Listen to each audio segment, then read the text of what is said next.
Les lustres en cristal de la salle de bal de la maison Palmer auraient dû sembler magiques. Ils semblaient simplement pesants. L'air était saturé de l'odeur des gardénias et de parfums coûteux, et le bourdonnement sourd de 60 de nos amis et parents les plus proches était censé être la bande-son de mon bonheur. Ma main gauche me paraissait étrangement légère.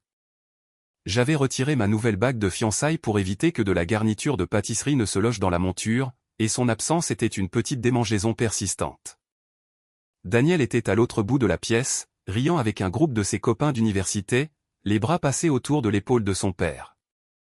Il était parfait enfin, parfait pour Emily Lawson, étoile montante chez Fitzgerald Reed Architects, et Daniel Wright, l'analyste financier charmant et fiable issu d'une bonne et solide famille de Chicago. C'était une union que tout le monde approuvait. Je pris une gorgée de champagne, laissant les bulles chasser un frisson de nervosité que je n'arrivais pas tout à fait à nommer. Mesdames et messieurs, lança le père de Daniel, Robert, en tapant sa fourchette contre son verre. Le bourdonnement s'atténua. Si je peux avoir votre attention, je sais que nous sommes ici pour célébrer Daniel et Emily, mais ma fille Jessica m'a harcelé toute la nuit pour avoir un moment pour parler. Il leva les yeux au ciel avec une affection théâtrale. Alors pour préserver ma paix, je lui laisse la parole. Un rire poli suivit.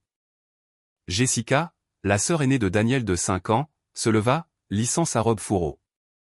Elle avait les mêmes cheveux blond sable que Daniel, mais là où les siens étaient chaleureux, les siens étaient sévères, tirés en un nœud serré. Son sourire était large, exercé. « Merci, papa, dit-elle, sa voix portant sans effort. Pour ceux d'entre vous qui ne me connaissent pas, je suis Jessica, celle qui a eu le bon sens de donner à mes parents leur premier petit enfant. » Plus de rire. Elle leva sa flûte à champagne. J'attends ce jour depuis longtemps. Accueillir une nouvelle femme dans la famille Wright est un événement majeur. C'est plus qu'une simple question d'amour, c'est une question de continuité. C'est une question de responsabilité. Quelque chose dans son ton fit tourner le champagne dans mon estomac. Je vis le sourire de Daniel se crisper légèrement. Notre famille, continua Jessica, balayant la salle du regard, a certaines traditions, des valeurs qui nous ont soudés. Ma mère, elle fit un signe de tête vers Eleanor, qui était assise avec un sourire serein, a été le pilier absolu de cette famille, le ciment. Et alors que Daniel fait entrer Emily dans notre cercle, je veux juste partager quelques espoirs pour notre avenir. Daniel croisa mon regard et fit un léger haussement d'épaule impuissant, comme pour dire, c'est juste Jessica qui fait du Jessica. Emily, dit-elle, tournant toute son attention vers moi. Le regard de la salle suivit. Nous sommes ravis que Daniel ait trouvé quelqu'un d'aussi accompli. Mais une famille comme la nôtre repose sur plus que des plans et des réunions de clients. Un petit rire vint de l'une des tantes de Daniel. J'ai hâte de vous voir à nos dîners de famille traditionnels du dimanche.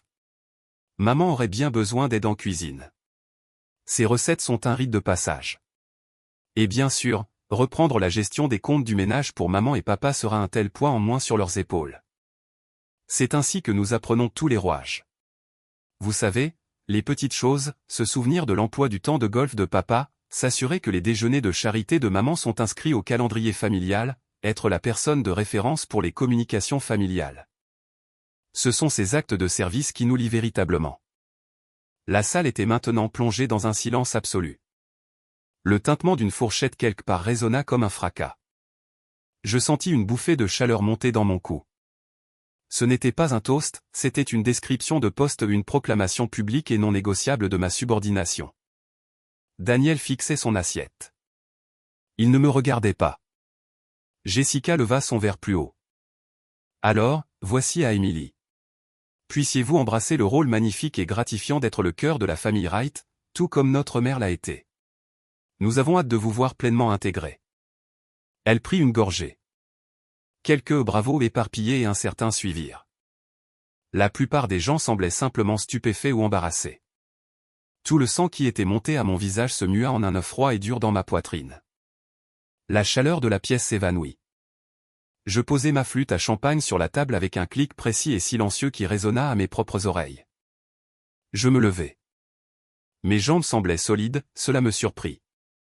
Jessica, dis-je, et ma voix était claire, calme, et portait tout aussi bien que la sienne. C'était ma voix de réunion de projet, celle que j'utilisais avec les entrepreneurs têtus. Merci pour cette vision détaillée de mon avenir. Un rire nerveux s'éleva de quelque part. J'ai cependant 2 questions, continuai-je, penchant la tête comme si j'étais sincèrement curieuse.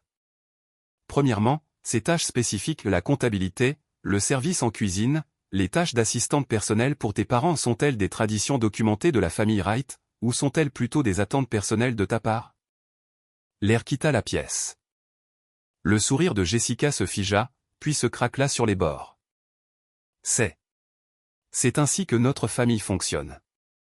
C'est la tradition. Je vois, dis-je en hochant lentement la tête. Ma seconde question s'adresse à Daniel. NFIN, je regardai directement mon fiancé. Sa tête se redressa brusquement, ses yeux écarquillés par une panique de cerf pris dans les phares que je n'avais jamais vus auparavant. Dans cette structure familiale proposée que Jessica vient d'esquisser, quel sera exactement ton rôle? Quelle responsabilité traditionnelle spécifique assumeras-tu pour nous lier et être le pilier de notre nouvelle unité familiale? Silence. Un silence profond, retentissant. La bouche de Daniel s'ouvrit, mais aucun son n'en sortit. Il regarda tour à tour moi, sa sœur, puis son père, qui fronçait maintenant les sourcils profondément. Je vais subvenir aux besoins, bien sûr, bafouilla Daniel, la voix faible. Et tu sais, soutenir la famille. Soutenir comment, demandai-je, mon ton restant d'une politesse létale. Émotionnellement? Logistiquement? En prenant en charge la moitié de la gestion de nos comptes domestiques? En apprenant les recettes de ta mère à mes côtés? Émilie, ce n'est pas le moment pour commença Robert Wright, sa voix étant un grondement sourd d'avertissement. Je pense que c'est le moment idéal, l'interrompis-je doucement, regardant toujours Daniel. Je viens d'entendre une offre d'emploi très spécifique pour ma vie de femme mariée. J'essaie de comprendre l'organigramme complet. La position de mon partenaire dans cette corporation familiale semble indéfinie. Daniel retrouva sa voix, mais ce n'était pas la bonne. Elle était apaisante, méprisante, anémique. Chérie, Jess est juste excitée. Elle se laisse emporter. Tu prends ça beaucoup trop au pied de la lettre. Pouvons-nous simplement profiter de la fête? Profiter de la fête. Ces 4 mots étaient un renvoi, une demande d'avaler l'humiliation publique et de faire l'aimable. Je regardais son visage, le visage que j'aimais, l'homme avec qui j'avais choisi de construire une vie, et je vis un étranger. Je vis un garçon qui était terrifié par la désapprobation de sa sœur, se cachant derrière un sourire faible. La clarté fut comme une eau glacée. Je n'élevai pas la voix. Je ne pleurais pas. Je pris simplement mon sac à main au dossier de ma chaise. Je pense avoir profité de tout ce que je pouvais, dis-je à toute la table mortifiée. S'il vous plaît, tout le monde, continuez à célébrer. Merci d'être venu. Et je sortis. Mes talons claquaient à un rythme régulier et décisif sur le sol de marbre. Je ne regardais pas en arrière. J'entendis un vacarme derrière moi, la voix de Daniel appelant mon nom, le ton plus aigu de Jessica, le bourdonnement croissant d'une conversation scandalisée. Mais tout cela s'estompa dans un rugissement étouffé derrière les lourdes portes de la salle de bal. L'air frais de la nuit sur State Street me frappa comme une gifle. Je hélai un taxi, mes mouvements étaient automatiques. Mon téléphone vibra dans ma pochette avant même que le taxi ne s'éloigne du trottoir. Daniel. Je le mis en sourdine. Il vibra encore et encore.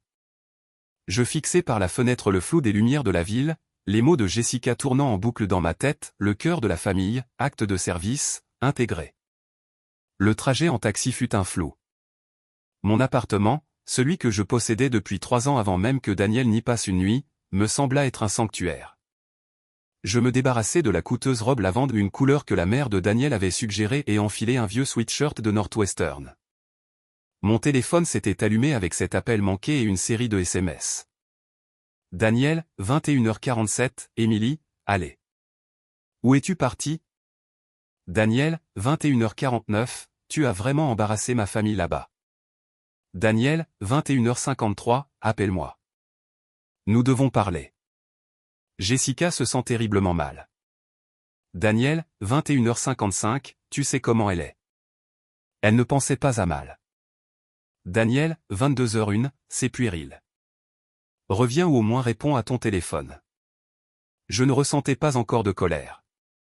Je me sentais vide et profondément lucide. Je remontais le fil de nos messages du début de la semaine, cherchant je ne savais pas quoi, un signe que j'aurais manqué. Puis un nouveau SMS apparut. Pas de Daniel. Eleanor Wright, 22h15, Emily, ma chère, tu nous as manqué à l'after party. Le cœur de Jessica était à la bonne place, elle veut juste ce qu'il y a de mieux pour la famille. Tu apprendras nos usages. Au plaisir de te voir officiellement commencer en tant que notre petite aide. Dors bien. Notre petite aide. L'espace vide en moi se remplit d'une rage froide et tranchante.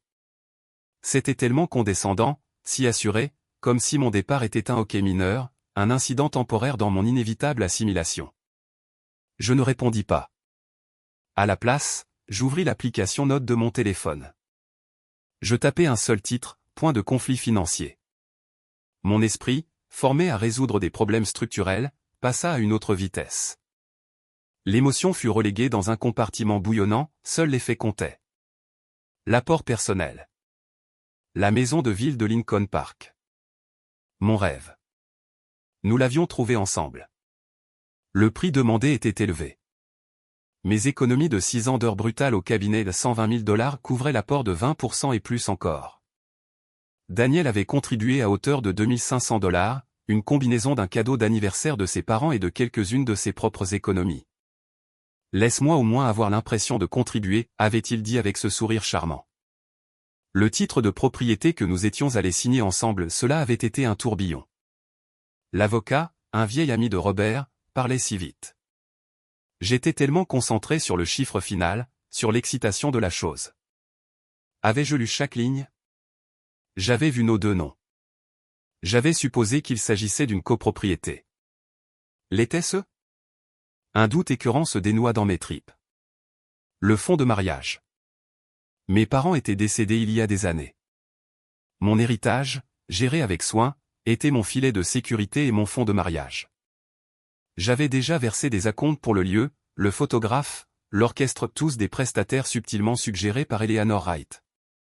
Daniel avait dit que sa famille couvrirait le dîner de répétition et la lune de miel. Ses contributions personnelles avaient été minimales. Il parlait de bonus de fin d'année, de planification future, de compte joint. Nous avions ouvert un compte chèque joint pour les dépenses communes. Chaque mois, nous y déposions automatiquement un montant égal. J'y avais insisté, voulant que tout soit moderne et équitable. Il avait accepté facilement. Trop facilement. J'ouvris mon ordinateur portable et me connectai à notre portail bancaire. Je scannais les transactions du compte joint. Courses, services publics, quelques bons dîners. Puis, le mois dernier, un transfert à J. Wright pour $1500. Motif, remboursement de prêt. Jessica. Daniel ne l'avait pas mentionné. Je cliquai plus loin en arrière. Un autre transfert plus petit 2 mois auparavant. Même motif. Mes mains étaient stables quand je saisis mon téléphone. Je n'appelais pas Daniel. J'appelais ma colocataire d'université, Chloé, qui était maintenant une avocate spécialisée en divorce féroce chez Klein Boer. Ça sonna 2 fois. Et M? Tu ne devrais pas être plongé jusqu'au cou dans le champagne et les canapés? Sa voix était enjouée. Chloé, dis-je, et la platitude de ma propre voix me fit sursauter. J'ai besoin d'un avocat. Pas pour un divorce, pour un pré-fiançailles. Le silence à l'autre bout fut total pendant un instant. D'accord, dit-elle, redevenue professionnelle. Parle-moi. Que s'est-il passé? Je lui racontai. Je récitai le discours de Jessica, mes questions, la réaction de Daniel, le SMS de sa mère. Je listais les points financiers, ma voix détachée, clinique. Quand j'eus fini, Chloé laissa échapper un sifflement long et lent. Waouh! Les Wright ont vraiment fait le coup des femmes de Stepford. Très bien, écoute. Ne réagis pas. Ne réponds pas à ces SMS par quelque chose d'émotionnel. Si tu dois répondre, sois un caillou gris, j'ai besoin d'espace pour réfléchir. C'est tout. Lundi à la 1er heure, tu viens à mon bureau. Nous allons extraire l'acte de propriété. Nous allons geler tous les avoirs joints possibles. Et Émilie? Tu as fait exactement ce qu'il fallait. Poser ces questions dans cette salle était la chose la plus courageuse et la plus intelligente que tu aurais pu faire. Cela a forcé la vérité à éclater avant que tu ne signes un certificat de mariage. Maintenant, nous n'avons plus qu'à suivre l'argent. Je raccrochai. Le nœud d'anxiété dans ma poitrine se desserra juste d'un cran. J'avais un plan. J'avais une alliée. Un dernier SMS flasha sur mon écran. Daniel, 22h48, je suis devant ton appartement. Nous devons parler. Laisse-moi entrer, Émilie. C'est ridicule. Je marchai jusqu'à la fenêtre. Effectivement, son Audi tournait au ralenti au pied de l'immeuble. Je pouvais voir la lueur de son téléphone sur son visage. Je l'observais pendant une minute entière, l'homme que j'étais censé épouser, l'homme qui était resté silencieux pendant que sa sœur m'offrait une vie entière de servitude avec un verre de champagne en prime. L'homme qui me traitait maintenant de ridicule. Je n'envoyais pas de SMS en retour. Je fermais simplement les stores, marchais jusqu'à ma chambre et fermais la porte. Les coups frappés à la porte commencèrent quelques minutes plus tard, doux, puis persistants, puis frustrés. Je mis mes écouteurs, lançai un podcast et commençai à rédiger un email à mon agent immobilier concernant la valeur marchande actuelle des maisons de ville de Lincoln Park. Les coups finirent par s'arrêter. Le silence dans mon appartement n'était plus vide, il était plein d'une détermination sombre et clarificatrice. La fête de fiançailles était terminée. L'audit avait commencé. Les coups cessèrent juste après minuit. Le silence qui suivit fut plus oppressant que ne l'avait été le bruit. J'étais assise à mon îlot de cuisine, la lueur crue de mon ordinateur éclairant un verre d'eau à moitié vide et ma copie imprimée du contrat d'achat de la maison de ville. Le podcast avait été un tampon inutile, je n'en avais rien entendu. Mon esprit était un processeur acharné, tournant en boucle sur les mots de Jessica, le visage de Daniel et les colonnes froides de chiffres sur mon écran. Mon téléphone s'alluma avec un dernier SMS. Daniel, minuit 7, très bien, comme tu veux. Nous parlerons quand tu seras rationnel. Rationnel? Le mot fut une étincelle dans une pièce remplie de gaz. Je posai le téléphone face contre terre. Dormir était impossible.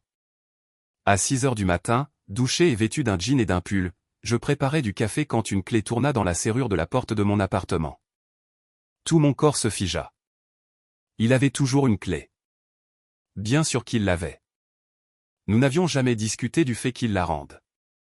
La normalité de cet oubli semblait maintenant grotesque. Daniel entra, l'air dévasté. Sa chemise de la veille était froissée, ses yeux injectés de sang.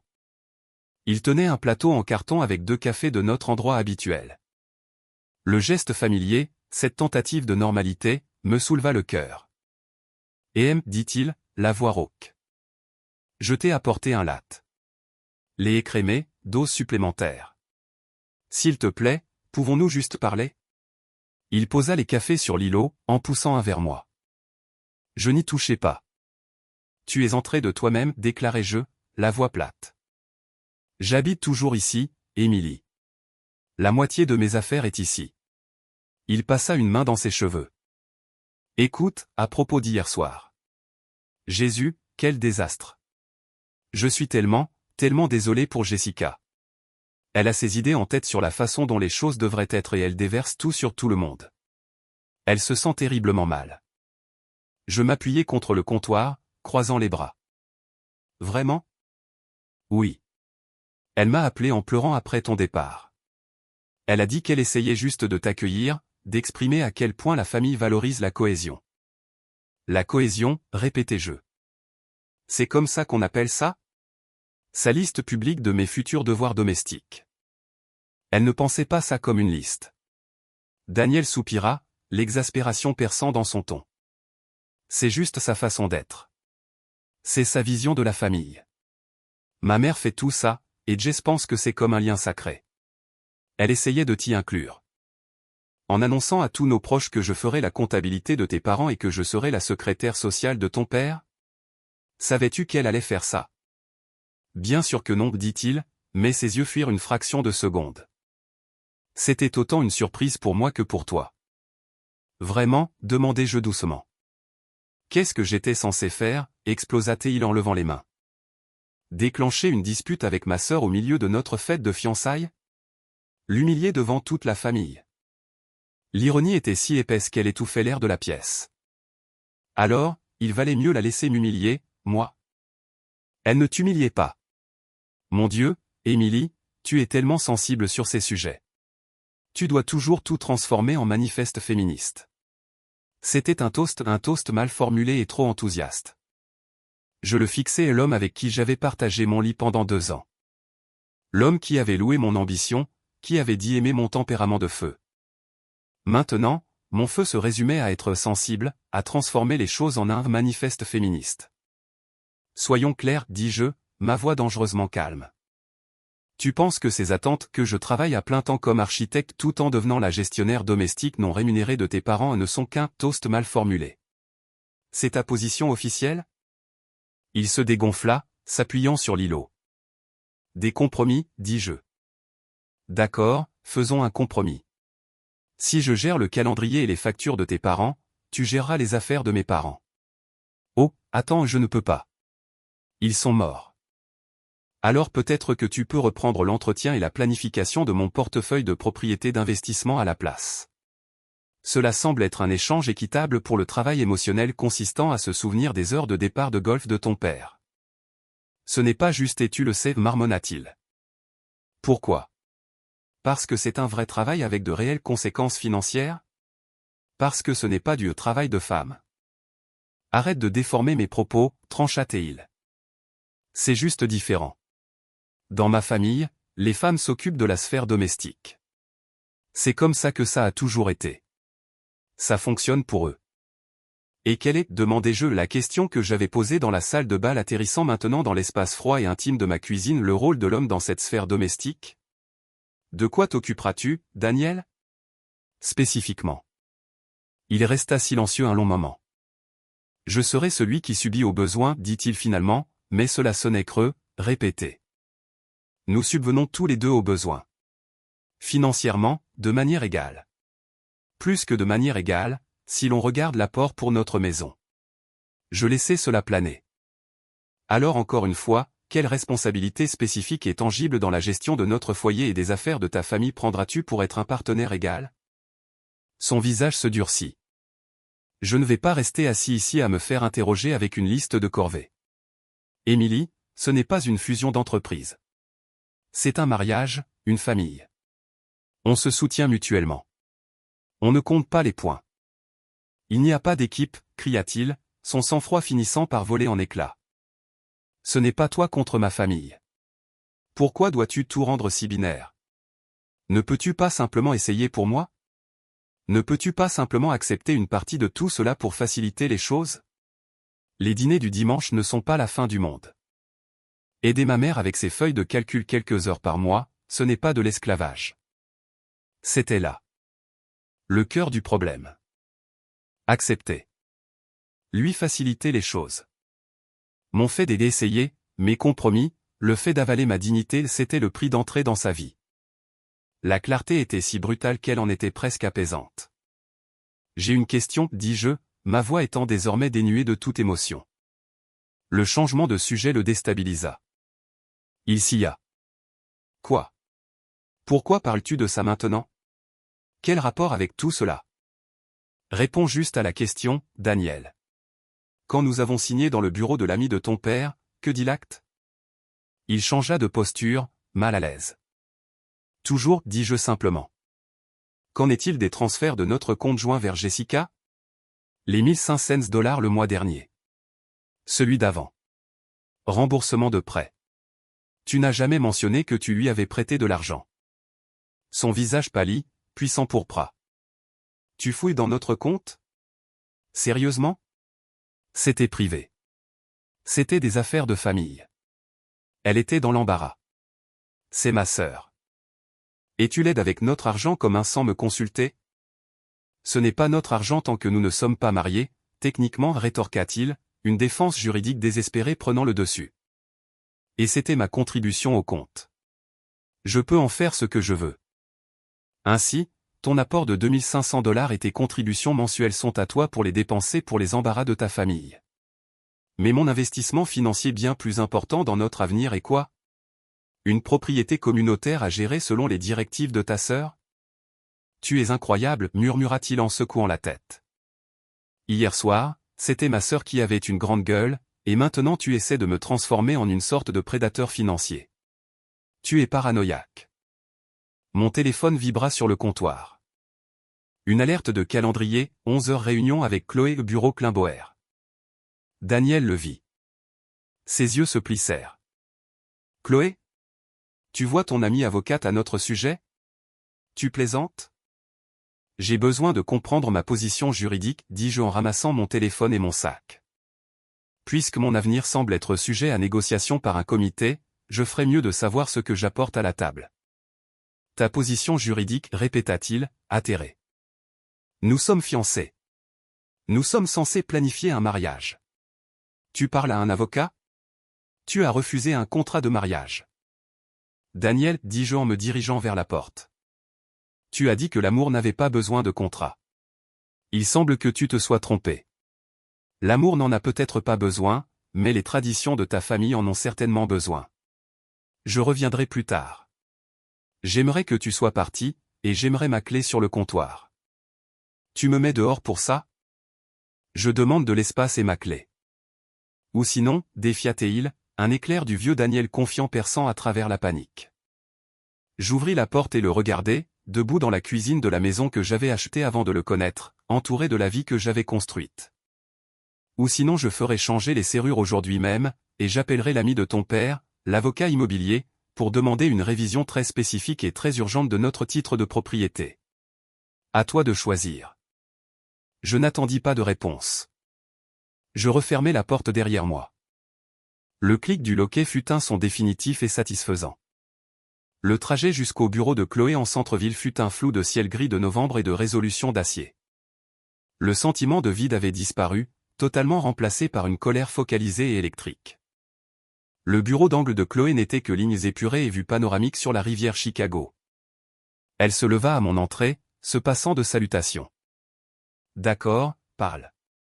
Que s'est-il passé après ton départ? Je lui racontai la visite de Daniel, la conversation mot pour mot du mieux que je pouvais me souvenir. Quand j'arrivai à la partie sur les transferts du compte joint, elle leva une main. Stop.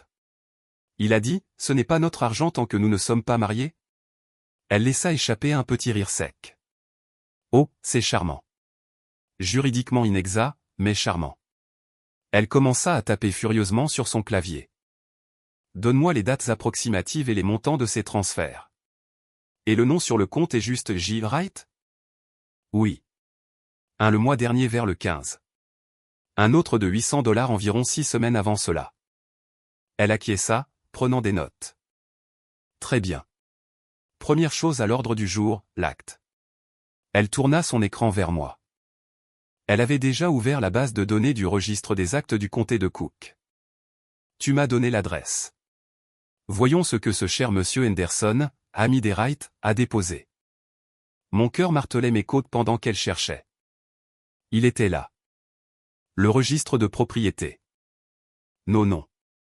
Lis l'attribution, dit Chloé doucement, pointant une ligne de texte. Je la lus, puis je la relus. Les mots semblaient nager sur l'écran. Le titre est détenu par Daniel P. Wright et Emily G. Lawson en tant que copropriétaires. Le soulagement m'envahit pendant une seconde. La copropriété, cela signifiait une propriété égale, n'est-ce pas? Le droit de survie. Continue de lire, dit Chloé, sa voix devenant grave. Je fis défiler. Il y avait un document joint, une déclaration de fiducie qui avait été enregistrée simultanément avec l'acte. Je le parcourus, mes connaissances juridiques étant floues mais suffisantes pour saisir l'horreur. Oh mon Dieu, soufflai-je. Ouais, dit Chloé doucement. C'est un land trust. Une manœuvre sournoise, pas rare dans certains cercles. Vous êtes tous les deux bénéficiaires, c'est pourquoi cela ressemble à une copropriété en surface. Mais le fiduciaire, celui qui a le pouvoir de direction, celui qui contrôle la propriété est listé comme Daniel P. Wright. Donc. Elle tapota l'écran. Il a le pouvoir unilatéral de vendre, de refinancer ou de transférer la propriété sans ta signature. Ton intérêt est bénéficiaire, ce qui signifie que tu as une part financière, mais tu as zéro contrôle. Et le bouquet? Elle descendit plus bas. Le fiduciaire peut être changé par la nomination de la majorité des bénéficiaires. Comme il est le seul fiduciaire avec droit de vote, il est la majorité. Il pourrait nommer son petit papa comme fiduciaire successeur demain s'il le voulait. Je me sentis physiquement mal. La pièce vacilla. Il a dit que nous étions tous les deux propriétaires. Nous étions assis là ensemble. L'avocat parlait si vite. Il parlait vite parce qu'il te roulait dans la farine, dit Chloé platement. Tes 120 000 $ t'ont acheté une place à la table des enfants, Émilie. Daniel a toutes les cartes en main. Et étant donné la relation étroite entre cet avocat et la famille Wright, je parierais ma licence que c'était leur idée, une façon de sécuriser l'actif pour leur fils tout en te donnant l'impression d'être une participante égale. La trahison était si profonde, si froidement calculée, qu'elle fut comme un coup physique. Ce n'était pas seulement l'arrogance de Jessica ou le manque de colonne vertébrale de Daniel, c'était une embuscade financière. Ils avaient prévu de m'enfermer, de rendre mon actif le plus important vulnérable à leur contrôle. Qu'est-ce que je fais? Ma voix était celle d'une étrangère.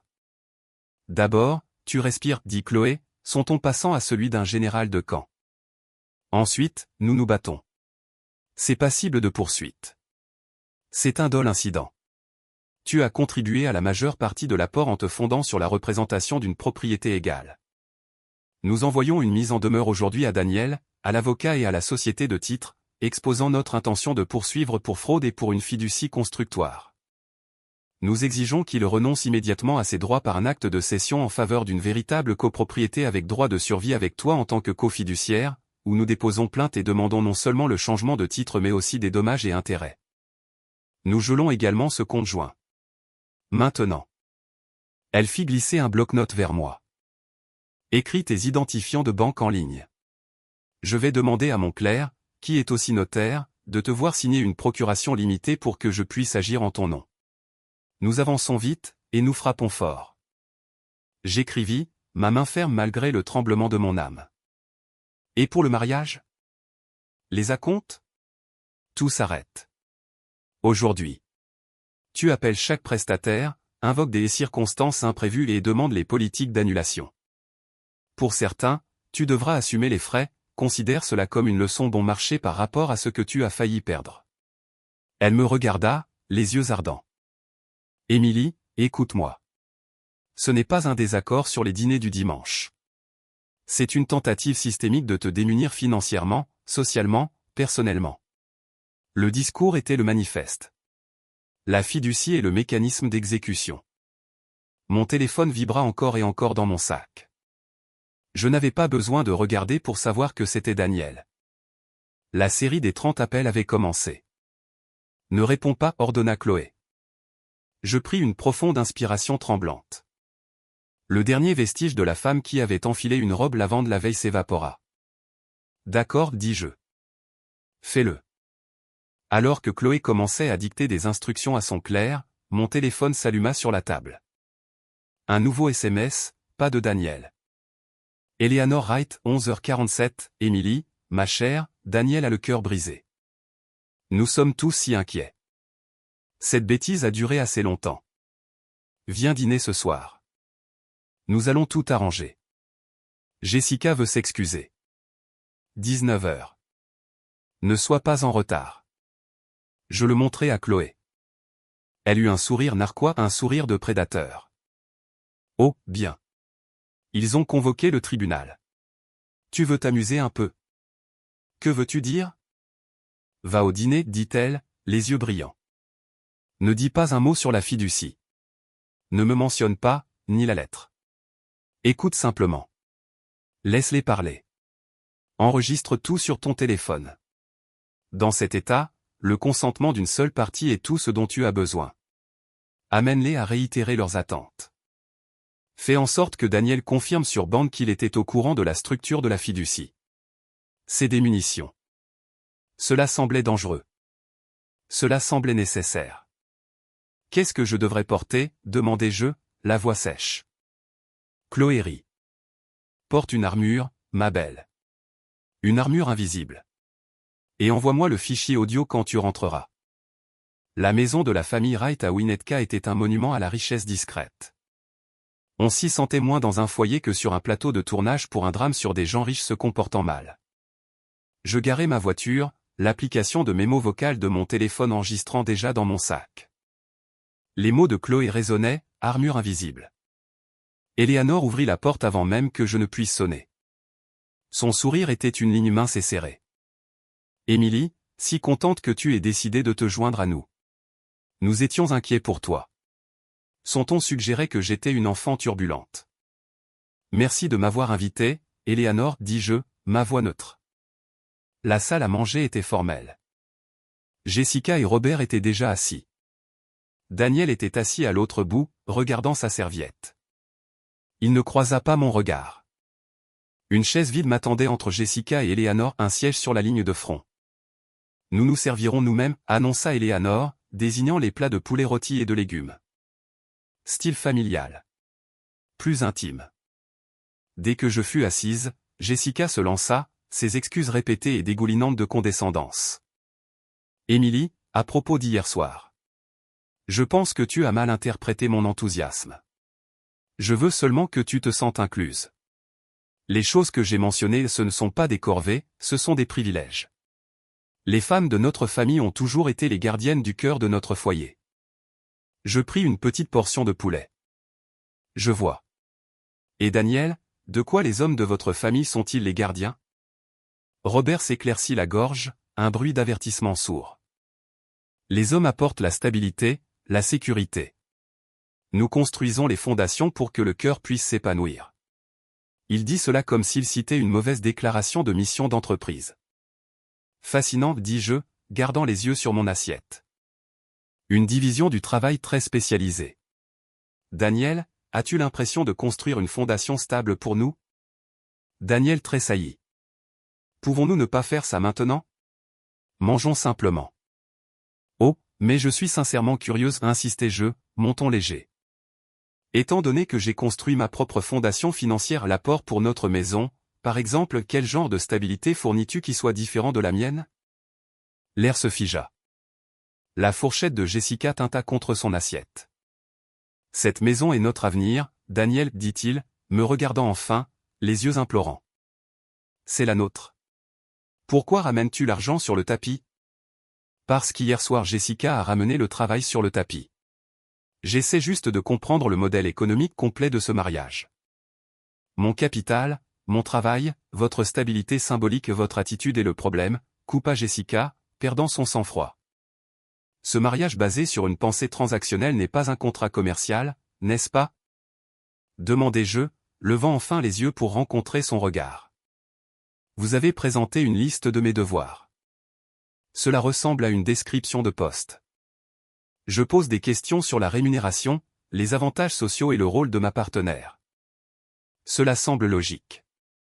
Eleanor posa sa main sur la mienne. Elle était froide. Ma chère, vous êtes surmenée. La maison est une bénédiction partagée. Les détails, l'ami du père de Daniel a tout géré pour vous protéger tous les deux. C'est si complexe, il vaut mieux laisser cela aux experts. Mon téléphone dans mon sac capturait chaque mot. Protéger tous les deux. La transition parfaite. J'en suis sûr, dis-je doucement. Cette structure de fiducie qu'il a mise en place, l'Illinois Land Trust, c'est complexe. Silence. Un silence profond, assourdissant. Le visage de Daniel devint livide. La fourchette de Robert s'arrêta en plein air. Jessica semblait confuse. Quelle fiducie? Demanda Jessica. Daniel retrouva sa voix, un son étranglé. Émilie, de quoi parles-tu? C'est juste un acte standard, n'est-ce pas? Je penchai la tête. Parce que d'après ce que je comprends, dans une copropriété standard, nous avons tous les deux le contrôle. Le document que j'ai examiné aujourd'hui dit que tu es le seul fiduciaire. Tu as le pouvoir de vendre notre maison sans que je le sache et sans ma signature, en utilisant mon argent. Je gardai mon regard fixé sur lui. Le savais-tu, Daniel? Quand nous avons signé, savais-tu que tu obtenais tout le pouvoir et moi aucun?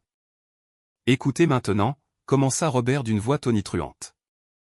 Je pose la question à votre fils, Robert, dis-je en lui coupant la parole, mes yeux ne quittant jamais le visage décomposé de Daniel. Bien sûr que non. Je veux dire, l'avocat a expliqué que c'était pour la responsabilité civile, pour bégaya-t-il, pour s'assurer que l'investissement de ta famille était en sécurité. Peu importe ce qui m'arrivait, terminais-je pour lui. Était-ce le raisonnement? Ne t'avise pas de lui parler sur ce ton. Jessica se leva, pointant un doigt vers moi. Petite ingrate. Après tout ce que nous avons essayé de faire pour toi, pour t'accueillir, tu as essayé de faire de moi une servante sous contrat et ton frère a essayé de m'escroquer d'un investissement à 6 chiffres, déclarai-je platement, me levant également. Les pieds de la chaise grincèrent contre le sol. Je dirais que votre accueil a été parfaitement clair. Je pris mon sac. Les fiançailles sont annulées. Considérez ceci comme mon retrait formel du programme Gardienne du Cœur. Je demanderai à mon avocate de vous contacter demain. Daniel, tu entendras parler d'elle ce soir. Ton avocate? Queena Daniel. Oui, Chloé Klein de chez Klein et Beauvais. Tu feras bien d'avoir le tien, probablement l'ami de ton père qui a monté cette petite arnaque en numérotation rapide. Je me détournai et sortis de la salle à manger, traversai le hall caverneux et franchis la porte d'entrée. Je ne courus pas. Je marchai calmement jusqu'à ma voiture. Au moment où je mis le contact, mon téléphone s'alluma. Pas un appel, un SMS d'un numéro que je ne reconnaissais pas. Numéro inconnu, 20h22, vérifiez le site du registraire du comté de Cook. Maintenant. M'arrêtant un pâté de maison plus loin, je tâtonnais avec mon téléphone. Chloé m'avait envoyé un lien direct. Je cliquai. C'était un nouveau dépôt concernant la maison, un avis de cession d'intérêt bénéficiaire, déposé aujourd'hui à 16h58. Daniel P. Wright avait cédé 50% de l'intérêt bénéficiaire de la fiducie foncière à Robert Wright. Il avait donné à son père la moitié de ma maison. Mes mains tremblaient, mais pas de tristesse d'une rage blanche et incandescente. Il n'avait même pas attendu la lettre de l'avocate. Il avait paniqué et tenté de renforcer davantage le contrôle de sa famille. J'appuyai sur lecture du mémo vocal que je venais d'enregistrer. Ma propre voix, froide et claire, remplit la voiture. Le savais-tu, Daniel? Quand nous avons signé, savais-tu que tu obtenais tout le pouvoir et moi aucun? Sa réponse bégayante et coupable était toute la confirmation dont j'avais besoin. J'appelai Chloé. Elle répondit à la première sonnerie. Tu es au courant? Il vient d'en donner la moitié à son père, dis-je, ma voix terrifiante de stabilité. J'ai vu. C'est un geste de désespoir. Cela ne change rien à la fraude, cela ajoute simplement un autre défendeur à la poursuite. Envoie-moi l'audio maintenant. La cavalerie arrive. J'envoyai le fichier. Alors que je reprenais la route, mon téléphone se mit à vibrer, encore et encore. Daniel appelait. Jessica appelait. Robert appelait. Daniel appelait.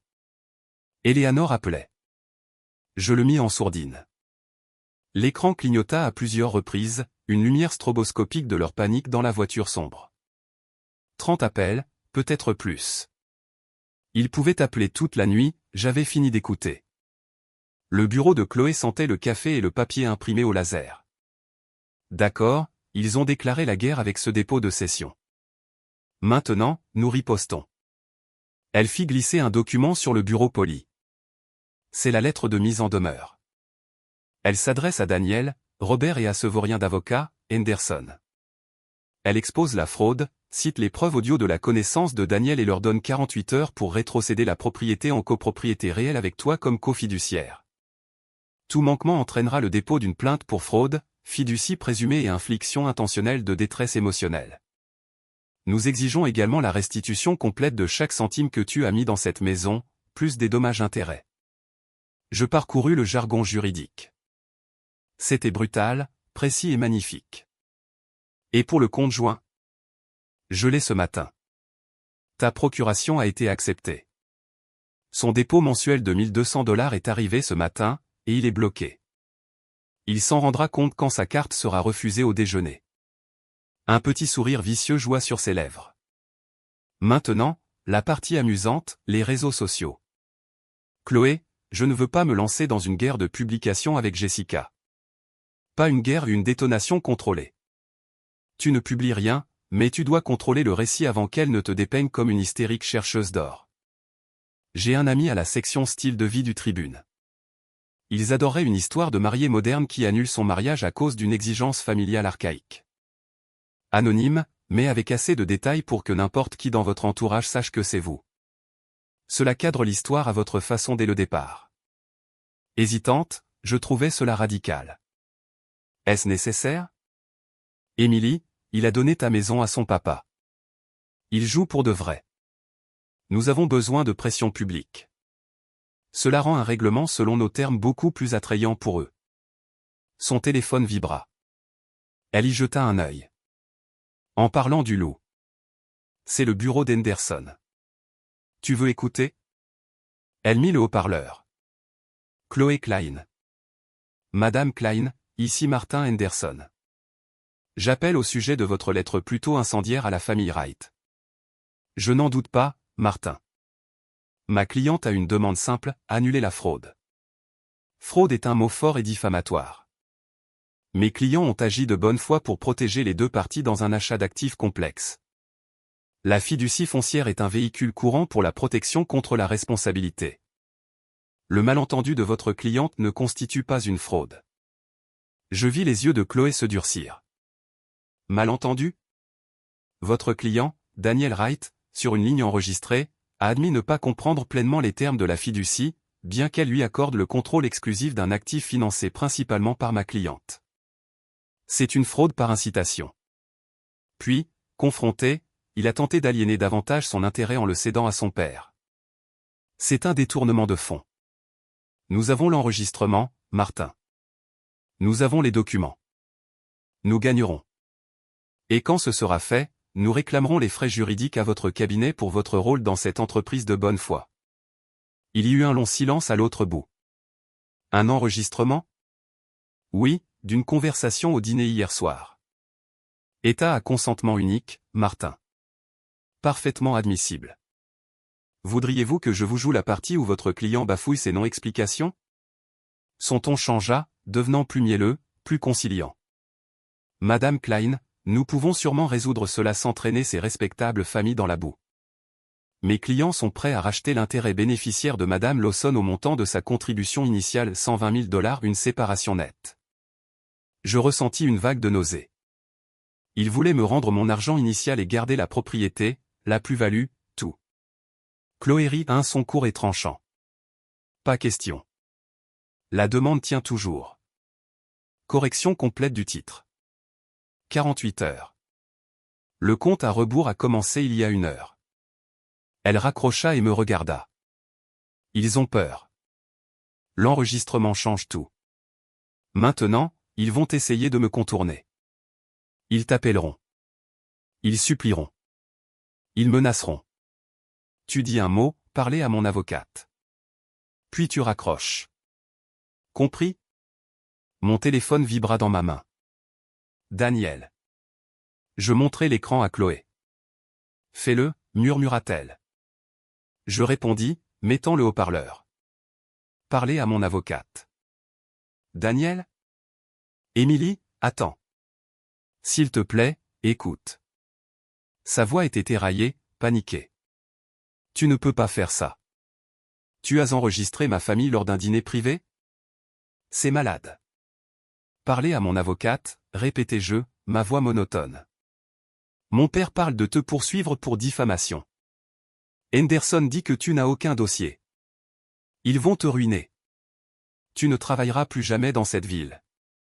Chloé mima le mot menace et pointa son téléphone, indiquant qu'elle enregistrait l'appel maintenant. Est-ce une menace concernant mon gagne-pain professionnel, Daniel? Demandai-je d'une voix froidement curieuse. Parce que mon avocate écoute, et c'est juridiquement très intéressant. Il resta pantois, réalisant le piège. Je n'ai pas. Je veux juste dire, mon Dieu, Émilie, tout cela est une erreur. Reviens à la maison. Nous pouvons arranger ça. Je vais régler cette histoire de fiducie. Comment? En demandant à ton papa de rendre sa moitié? Et après? Je deviens la gardienne du cœur? Non merci. Parlez à mon avocate. Tu es déraisonnable. C'est juste une maison. C'est juste de la paperasse. Pourquoi détruis-tu notre avenir pour de la paperasse? L'ignorance pure et stupéfiante de la question me coupa le souffle. Ce n'est pas de la paperasse, Daniel. C'est du respect. C'est de l'intégrité. Tu n'en as aucune. Parlez à mon avocate. Je mis fin à l'appel. Chloé poussa un sifflement bas. Magnifique. Il vient de nous offrir sur un plateau un argument d'extorsion et de coercition. Son ordinateur émit un signal sonore. Elle regarda, et son sourire narquois s'effaça. Eh bien, Jessica n'a pas attendu le tribune. Elle tourna le moniteur. C'était une publication Facebook partagée publiquement par Jessica Wright, à tous nos amis qui ont été témoins d'une telle laideur lors de ce qui aurait dû être une occasion joyeuse. Certaines personnes entrent dans une famille avec un cœur ouvert, d'autres viennent avec des calculatrices et des magnétophones. Le cœur de mon frère est brisé par une femme qui a privilégié la propriété au partenariat et qui viole le caractère sacré d'un dîner de famille avec des enregistrements secrets. Nous prions pour elle. La famille d'abord, le vrai amour ne compte pas les points. Il y avait déjà plus d'une centaine de cœurs et d'émojis en colère. Les commentaires affluaient, c'est affreux, Jess. Tu as essayé de l'accueillir. Un magnétophone? Comportement de psychopathe. Daniel l'a échappé belle. Mon visage brûlait. La déformation des faits était stupéfiante. Pile à l'heure, dit Chloé en faisant craquer ses articulations. Maintenant, nous publions notre déclaration. Pas de ta part, de la mienne. Elle commença à taper furieusement. Un communiqué de presse à mes contacts et une publication sur la page professionnelle du cabinet. Des faits uniquement. Pas d'émotion. 15 minutes plus tard, elle me montra, Klein et Beauvais, au nom de notre cliente Emily Lawson, confirme la dissolution de ses fiançailles avec Daniel Wright.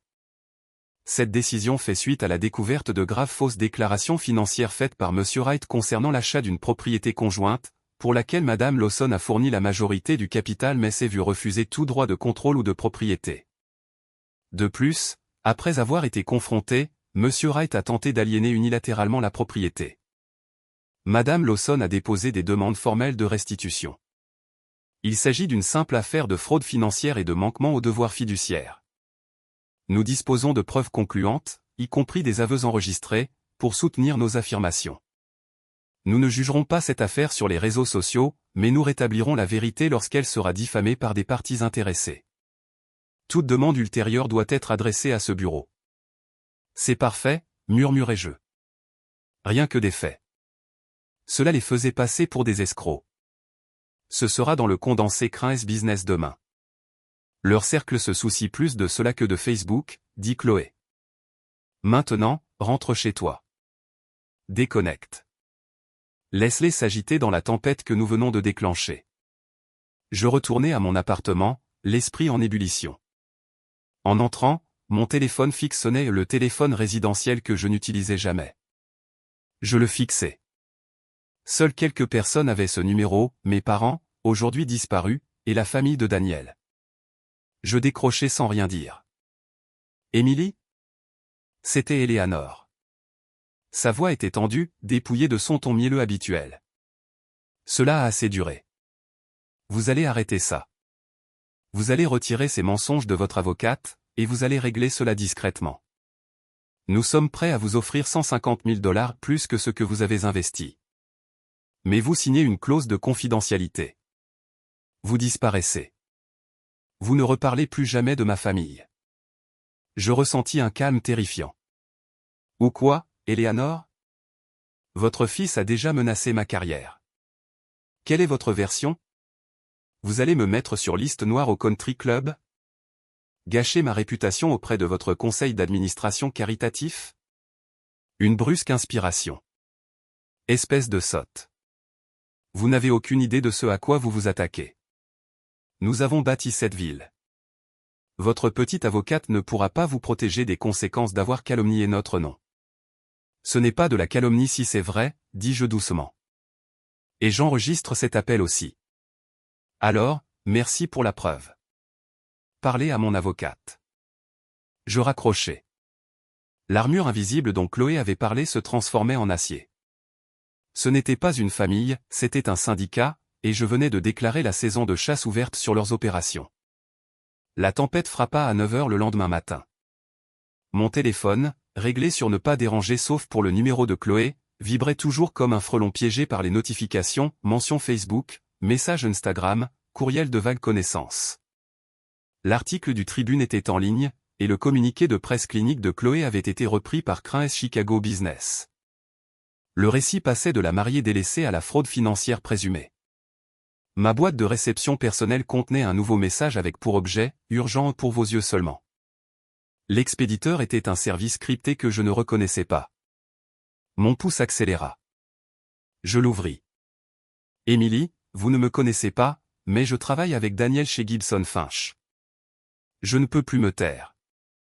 Il dit aux gens depuis des mois qu'il a décroché une riche architecte qui leur achète une maison à Lincoln Park. Il appelait cela son plan de retraite. Il nous a montré les documents de la fiducie lors d'un 5 à 7 une fois, se vantant de la façon dont l'avocat de son père avait verrouillé le tout pour que vous ne puissiez pas faire de folie en cas de divorce. Je suis désolé. Je pensais que c'était juste des paroles d'ivrogne. Après avoir vu les nouvelles aujourd'hui, je sais que ce n'était pas le cas. J'ai des captures d'écran de ces SMS à ce sujet. Faites-moi savoir si vous en avez besoin. Un collègue. Étaient jointes 3 photos floues mais lisibles d'échanges de messages sur le téléphone de Daniel. L'un à un ami nommé Marc disait « Mec, les discussions sur le contrat de mariage sont un cauchemar. Heureusement, Henderson a structuré la maison pour que ça n'ait pas d'importance. Elle ne peut pas toucher à l'actif. Génial, non ? La vérité froide et calculatrice était pire que la trahison émotionnelle. C'était une stratégie commerciale, et j'avais été la cible. Je transmis tout à Chloé avec une seule ligne, plus de munitions. Sa réponse fut instantanée, bingo. Tiens bon. Ne réponds pas encore à l'expéditeur. Je me versais du café quand mon interphone retentit. Pas mon téléphone, le vieil interphone de l'immeuble. Peu de gens avaient ce code. Daniel ? J'allais appuyer sur le bouton. Oui. Émilie, c'est Jessica. Nous devons parler. Face à face, sans avocat. Sa voix était tendue, dépouillée de son habituelle assurance théâtrale. Un frisson de curiosité dangereuse me parcourut. La voix de Chloé résonnait dans ma tête, laissez-les parler. Enregistrez tout. J'avais mon téléphone en main. J'ouvris l'application d'enregistrement, appuyai sur enregistrer et le posai face contre terre sur la table d'entrée. J'écoute, dis-je dans l'interphone. Pas comme ça. Laisse-moi monter. 5 minutes. C'est tout. J'hésitais. Laisser le loup entrer dans la bergerie était risqué, mais la connaissance était le pouvoir. 5 minutes, dis-je en la faisant monter. Elle semblait plus petite en personne, sans podium ou table de salle à manger pour dominer. Son manteau coûteux était mal boutonné. Ses yeux étaient rougis. Elle n'attendit pas d'invitation, me dépassant pour entrer dans le salon. « Tu dois calmer ton chien de garde », dit-elle en se retournant, abandonnant tout faux semblant. Chloé est mon avocate. Tu devras parler avec elle. Il ne s'agit plus de cette fichue maison. Siffla-t-elle, perdant son sang-froid. As-tu la moindre idée de ce que tu as fait ? Ce communiqué de presse. Fraude financière. Les partenaires de mon mari l'appellent. Mes amis chuchotent. Tu nous fais passer pour des criminels. Ne l'êtes-vous pas ? Demandai-je calmement, m'appuyant contre le cadre de la porte, bloquant sa sortie. Le stratagème me semble assez proche du criminel d'où je me tiens. C'était une erreur. Un truc juridique stupide. Daniel n'y comprenait rien non plus. Les SMS de ses collègues suggèrent le contraire, dis-je, regardant son visage pâlir. Il semblait très bien comprendre quand il s'en vantait auprès de ses copains. Elle tressaillit comme si elle avait été giflée. L'information était nouvelle pour elle. Ce sont des oui-dire. Ça n'a pas d'importance. Elle fit un pas de plus, sa voix tombant à un murmure venimeux. Ce qui importe, c'est que tu arrêtes maintenant, ou je te ruinerai. Je manquais de rire. Comment ? En publiant d'autres platitudes vagues sur Facebook ? Je pense que nous avons dépassé ce stade, Jessica. Un sourire mauvais tordit ses lèvres. Je sais des choses sur toi, Émilie. Des choses de ton passé. Cette petite dépression nerveuse que tu as faite à l'université? L'hospitalisation? Les médicaments? Que penserait ton prestigieux cabinet d'architecture s'il savait que leur designer vedette était instable? Un risque? L'air quitta mes poumons. Ma lutte à l'université contre une dépression sévère après la mort de mes parents, mon bref traitement volontaire en milieu hospitalier, c'était mon secret le mieux gardé. Daniel était le seul à qui je l'avais dit. Daniel te l'a dit, murmurai-je, la trahison étant une blessure à vif. Il me dit tout, ricana-t-elle. Il s'inquiétait pour toi. C'est un bon frère. Et maintenant, je m'inquiète aussi. Une femme fragile sous un stress immense, lançant des accusations sauvages. C'est une histoire tragique, mais les gens comprendraient. Ils te plaindraient, puis ils rejetteraient chaque mot que tu dis. La rage était un courant froid et clair maintenant. Elle me focalisa. Tu me menaces de divulguer mes antécédents médicaux privés pour me discréditer professionnellement si je n'abandonne pas mes poursuites judiciaires. J'exprime ma préoccupation pour ton bien-être, dit-elle, le masque de la bienveillance reprenant sa place, grotesque et transparent, et le bien-être de ma famille. Abandonne les demandes. Accepte le rachat, signe la clause de confidentialité, et nous pourrons tous passer à autre chose. Ton petit secret restera en sécurité avec moi. Je la fixai, cette femme qui venait de franchir la ligne entre la cruauté et la monstruosité.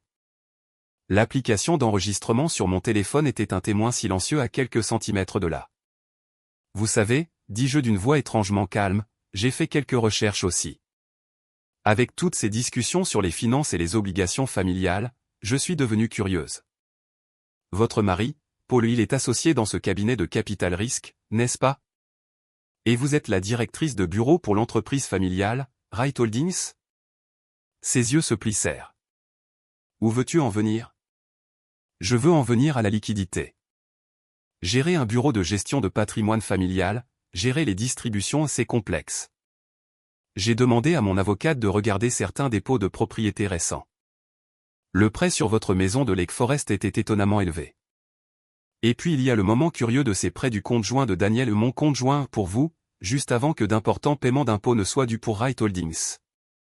Je bluffais, tissant ensemble des bribes de potin de Chloé et les registres de prêts publics qu'elle avait mentionnés, mais le visage de Jessica me dit que j'avais touché une corde sensible. Son arrogance s'évapora, remplacée par un éclair de panique. Tu n'as aucune idée de ce dont tu parles, cracha-t-elle, mais le venin avait disparu, remplacé par la peur. Vraiment? Je me détachai du cadre de la porte. Je pense que la SEC pourrait être intéressée par le flux de trésorerie d'un bureau familial qui a besoin de prêts réguliers et non documentés du compte personnel de son fils. Ou peut-être simplement votre beau-père. J'ai entendu dire que le père de Paul est très à cheval sur le devoir fiduciaire. Sa main vola à sa bouche. Le sang quitta son visage. Tu n'oserais pas. Tu viens de menacer de détruire ma carrière en utilisant ma santé mentale comme arme, dis-je d'une voix basse et assurée. Tu as essayé de faire de moi la servante de ta famille. Ton frère a conspiré pour me voler.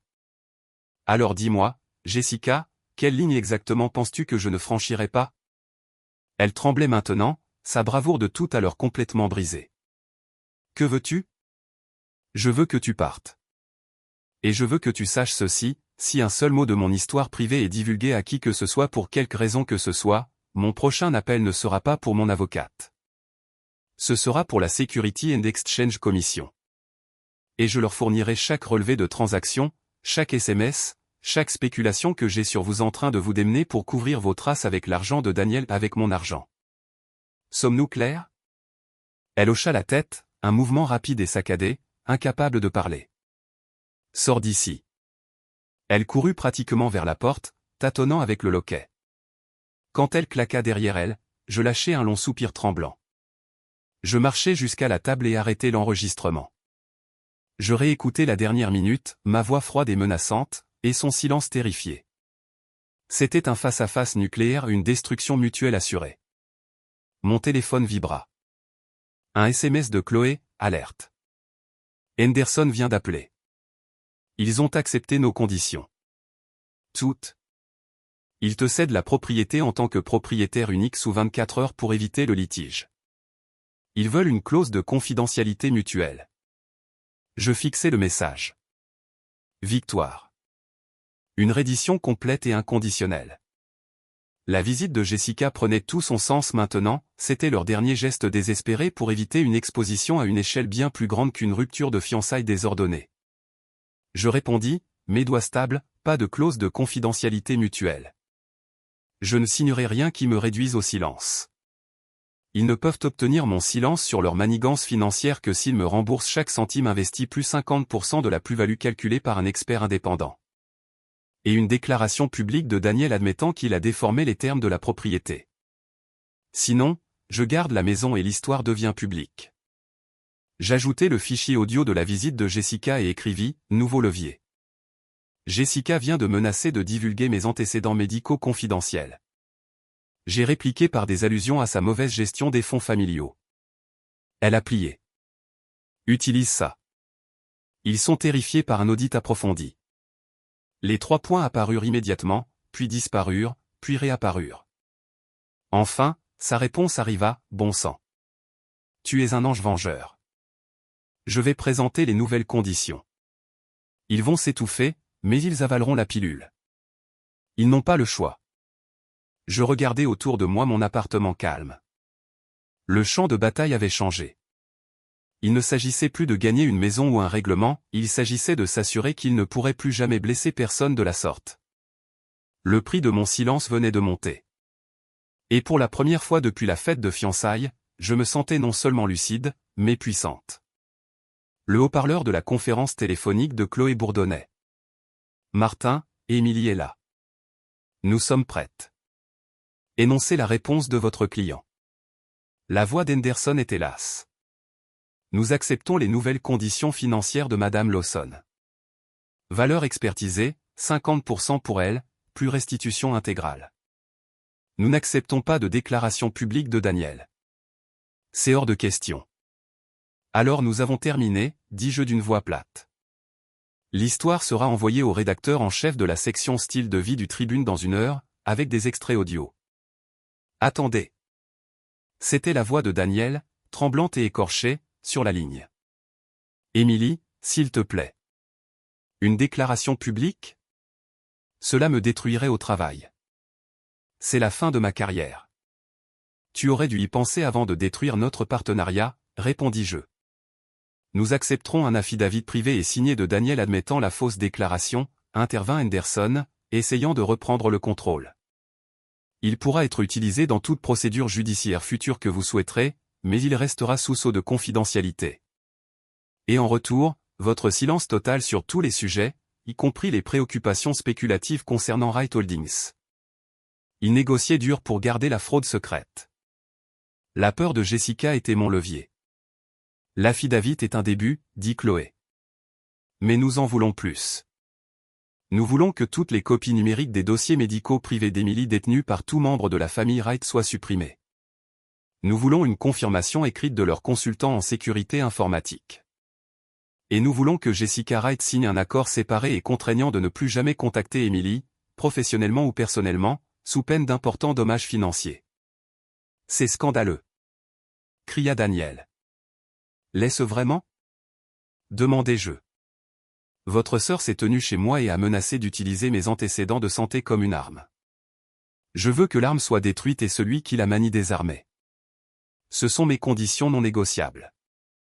Un long silence. Nous entendîmes des discussions étouffées de leur côté. Puis Henderson revint, vaincu. D'accord. Tout. Nous préparons les dossiers de règlement. Une dernière chose, ajoutai-je. Je veux que ce soit fait en 72 heures. J'en ai fini de vivre dans ce drame. Le temps presse. Après que Chloé eut raccroché, elle poussa un sifflement bas. Tu as mené une négociation serrée.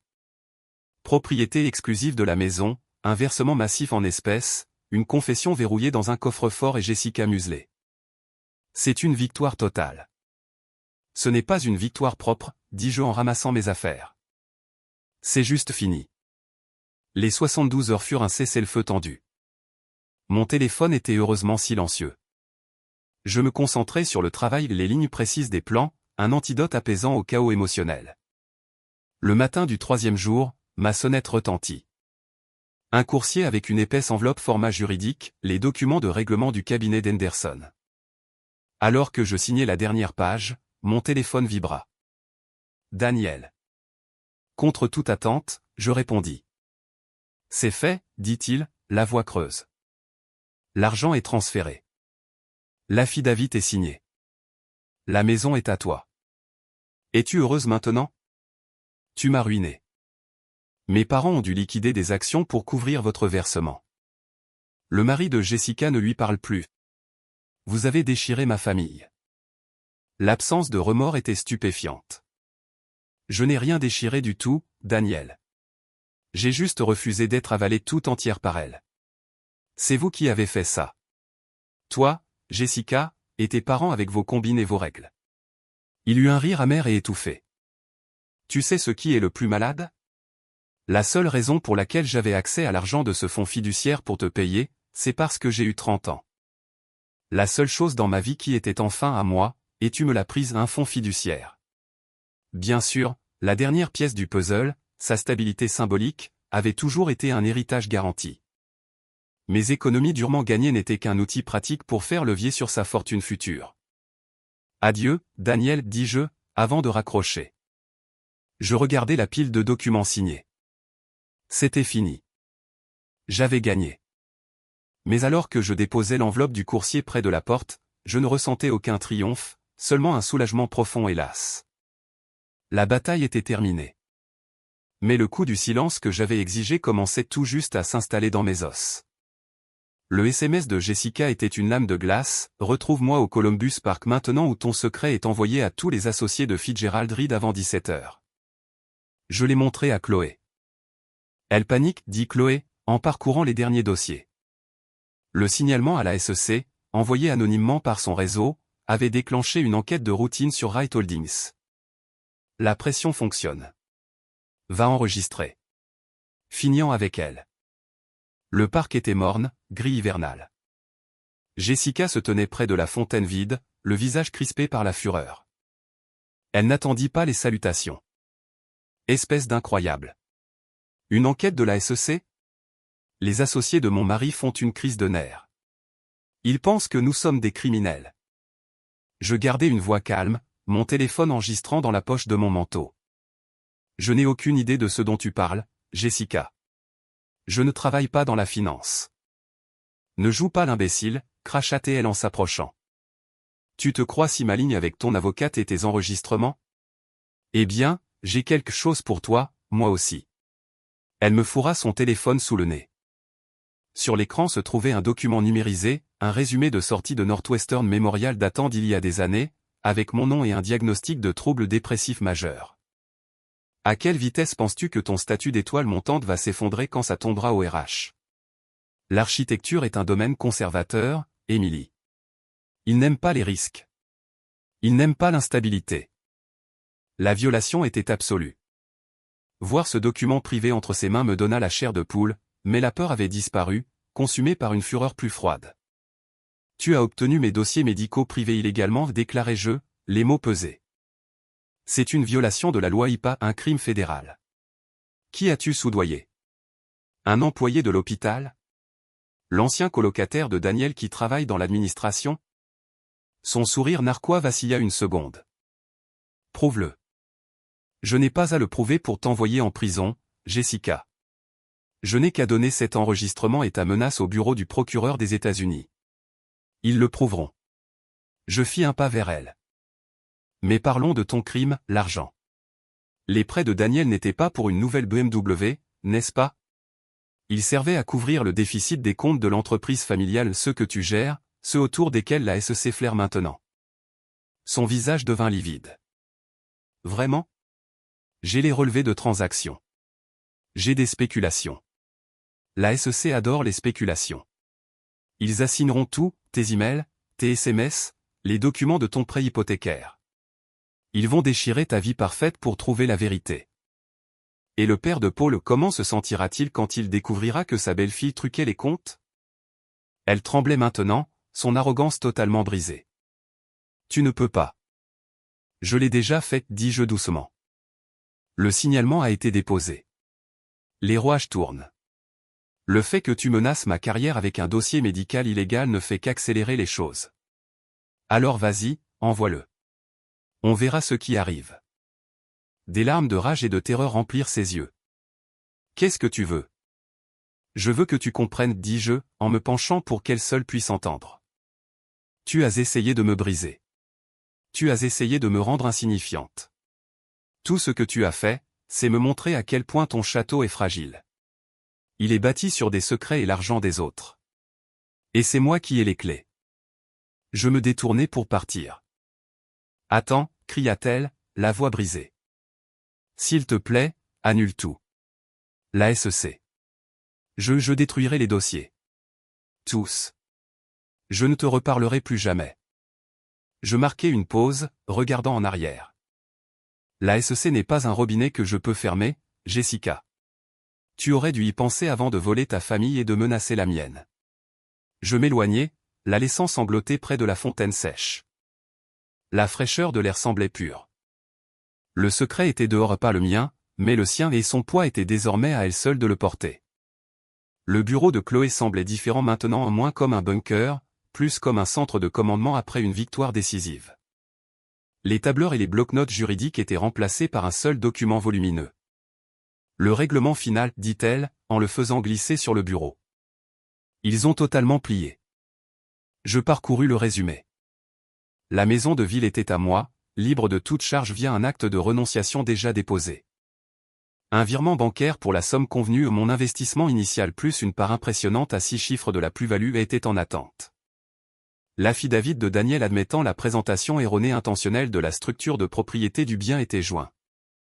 Les clauses de confidentialité et de non-dénigrement étaient mutuelles mais étroites, concentrées uniquement sur le règlement immobilier. Cela ne couvrait pas les manœuvres financières de Jessica ou ses menaces. Et mes dossiers médicaux, demandai-je, mon doigt posé sur cette clause. Un affidavit signé par le consultant en sécurité informatique de leur famille, confirmant que toutes les copies numériques ont été purgées de tout appareil ou stockage en nuage lié à tout membre de la famille Wright. C'est un document juridiquement contraignant. S'ils ont menti, les sanctions sont sévères. Chloé se renversa dans son siège, une lueur satisfaite dans les yeux. L'enquête de la SEC est un processus lent. C'est hors de nos mains maintenant, mais cela les oblige à rester très honnêtes. Mon téléphone vibra, une notification de ma banque. Le virement était arrivé. Le chiffre était si grand qu'il semblait abstrait. Ce n'était pas de la joie que je ressentais, mais une finalité profonde et apaisante. Presque, corrigea Chloé. Il y a un dernier courrier pour toi. Elle me tendit une enveloppe épaisse et crème. Mon nom était écrit d'une écriture élégante et familière que je n'avais pas vue depuis des années, Eleanor Wright. Je l'ouvris. Un chèque de $50 000 en tomba. Une note était jointe, Emily, ceci ne fait pas partie du règlement. C'est de ma part un geste de sincères excuses pour la douleur que ma famille t'a causée. J'avais tort. J'ai élevé un fils qui était faible et une fille qui était cruelle. Je le vois maintenant. J'espère que cela pourra t'aider à construire un nouvel avenir, libre de notre ombre. S'il te plaît, aucune réponse n'est nécessaire. Eleanor. Je le fixai, abasourdi. Qu'est-ce que c'est? Chloé prit le chèque, l'examinant. Un paiement pour se donner bonne conscience. Une tentative désespérée d'absolution morale. C'est propre. Sans condition. Encaisse-le. Considère cela comme des dommages émotionnels. Ça me semble sale. C'est l'argent le plus propre que tu recevras jamais de leur part, dit-elle franchement. C'est un aveu de culpabilité. Prends-le. Donne-le. Brûle-le. Mais ne le renvoie pas. C'est ce qu'elle veut, une victoire morale, un lien. Refuse-le lui. J'acquiesçai, repliant le chèque dans l'enveloppe. Le dernier artefact bizarre de la guerre. Alors, dit Chloé, changeant de ton. Quelle est la suite pour Emily Lawson? Des vacances? Une voiture de sport? Un acompte pour un château? Je regardais par sa fenêtre la ligne d'horizon étincelante, la ville qui abritait mes anciens rêves et ma nouvelle réalité. Je vais vendre la maison de ville, dis-je. Elle est souillée. Et avec ça, je tapotai le résumé du règlement, je n'en ai pas besoin. Et ensuite. Un but, clair et net, s'était formé dans les espaces calmes entre les batailles. Je vais créer une association à but non lucratif, un fonds juridique et un centre de ressources pour les personnes, principalement des femmes probablement, qui se font avoir dans les montages financiers prémaritaux. Plus de paroles contre paroles. Juste de l'éducation, des ressources, et l'accès à des avocats qui ne sont pas des amis de la famille. Le masque professionnel de Chloé glissa, révélant une surprise sincère et quelque chose comme de la fierté. Eh bien, mince alors. C'est vraiment génial. Tu auras besoin d'un conseil d'administration féroce et d'une avocate fondatrice. J'en connais une bonne, dis-je, en croisant son regard. Un lent sourire s'étira sur son visage. Je vais libérer mon agenda pour la première réunion. Je me levai pour partir, le poids des documents dans ma main me semblant être une fondation, pas une encre. Merci, Chloé, pour tout. Ne me remercie pas, dit-elle en m'accompagnant à la porte. Envoie-moi simplement les 10 premiers clients. Maintenant, file d'ici. Tu as un avenir à construire. Alors que je sortais dans la rue animée, le vent frais ressemblait à un baptême. Mon téléphone vibra une dernière fois, une alerte d'actualité de Crain's Chicago Business. Le titre me fit m'arrêter net, Wright Holdings annonce un audit interne, la directrice financière démissionne en pleine transition familiale. Le sous-titre mentionnait une révision volontaire de certaines pratiques de gestion de la liquidité. Le monde de Jessica se fissurait. La façade publique se déplaçait. Ce n'était pas un scandale, pas encore. C'était une implosion calme et professionnelle, le genre qui ruine les réputations et met fin aux abonnements au club privé. Je ne souris pas. Je ne ressentis aucune schadenfreude. J'effaçai simplement l'alerte, éteignis le téléphone et marchai dans le flux de personnes, anonymes et libres. Le passé était réglé. L'avenir, pour la première fois depuis longtemps, était entièrement mien. La pluie brouillait les lumières de la ville entraînée d'or contre la fenêtre de mon bureau. Il était plus de 20 heures, l'étage était silencieux, excepté le bourdonnement des serveurs. J'étais en train de ranger mes affaires quand l'ascenseur sonna et que des pas pressés et soudain résonnèrent dans le couloir vide. Daniel se tenait là, trempé, sa veste de costume collée à lui. Il semblait vidé, ses yeux hagards. « Émilie, s'il te plaît. » La sécurité serait là dans quelques minutes si j'appuyais sur le bouton d'alarme. Je ne l'ai pas fait. Je me contentais de le regarder. Tu ne devrais pas être ici. Je sais, je sais. Il passa une main tremblante dans ses cheveux mouillés. Je voulais juste. Je devais te voir. Pour expliquer. L'affidavit a expliqué tout ce que j'ai besoin de savoir. C'était juridique, les mots de Henderson. Ça. C'est moi. Il fit un pas de plus, l'odeur de la pluie et du whisky éventé m'atteignant. Tu penses que je voulais tout ça? Le fond, les règles. J'étais piégé. Tu avais une clé et un acte signé te donnant tout le pouvoir, Daniel. Ce n'est pas un piège. C'est un royaume. C'est une cage dorée. S'emporta Théil, la voix brisée. Tu ne comprends pas ma famille. Ce ne sont pas juste des dîners le dimanche. C'est tout.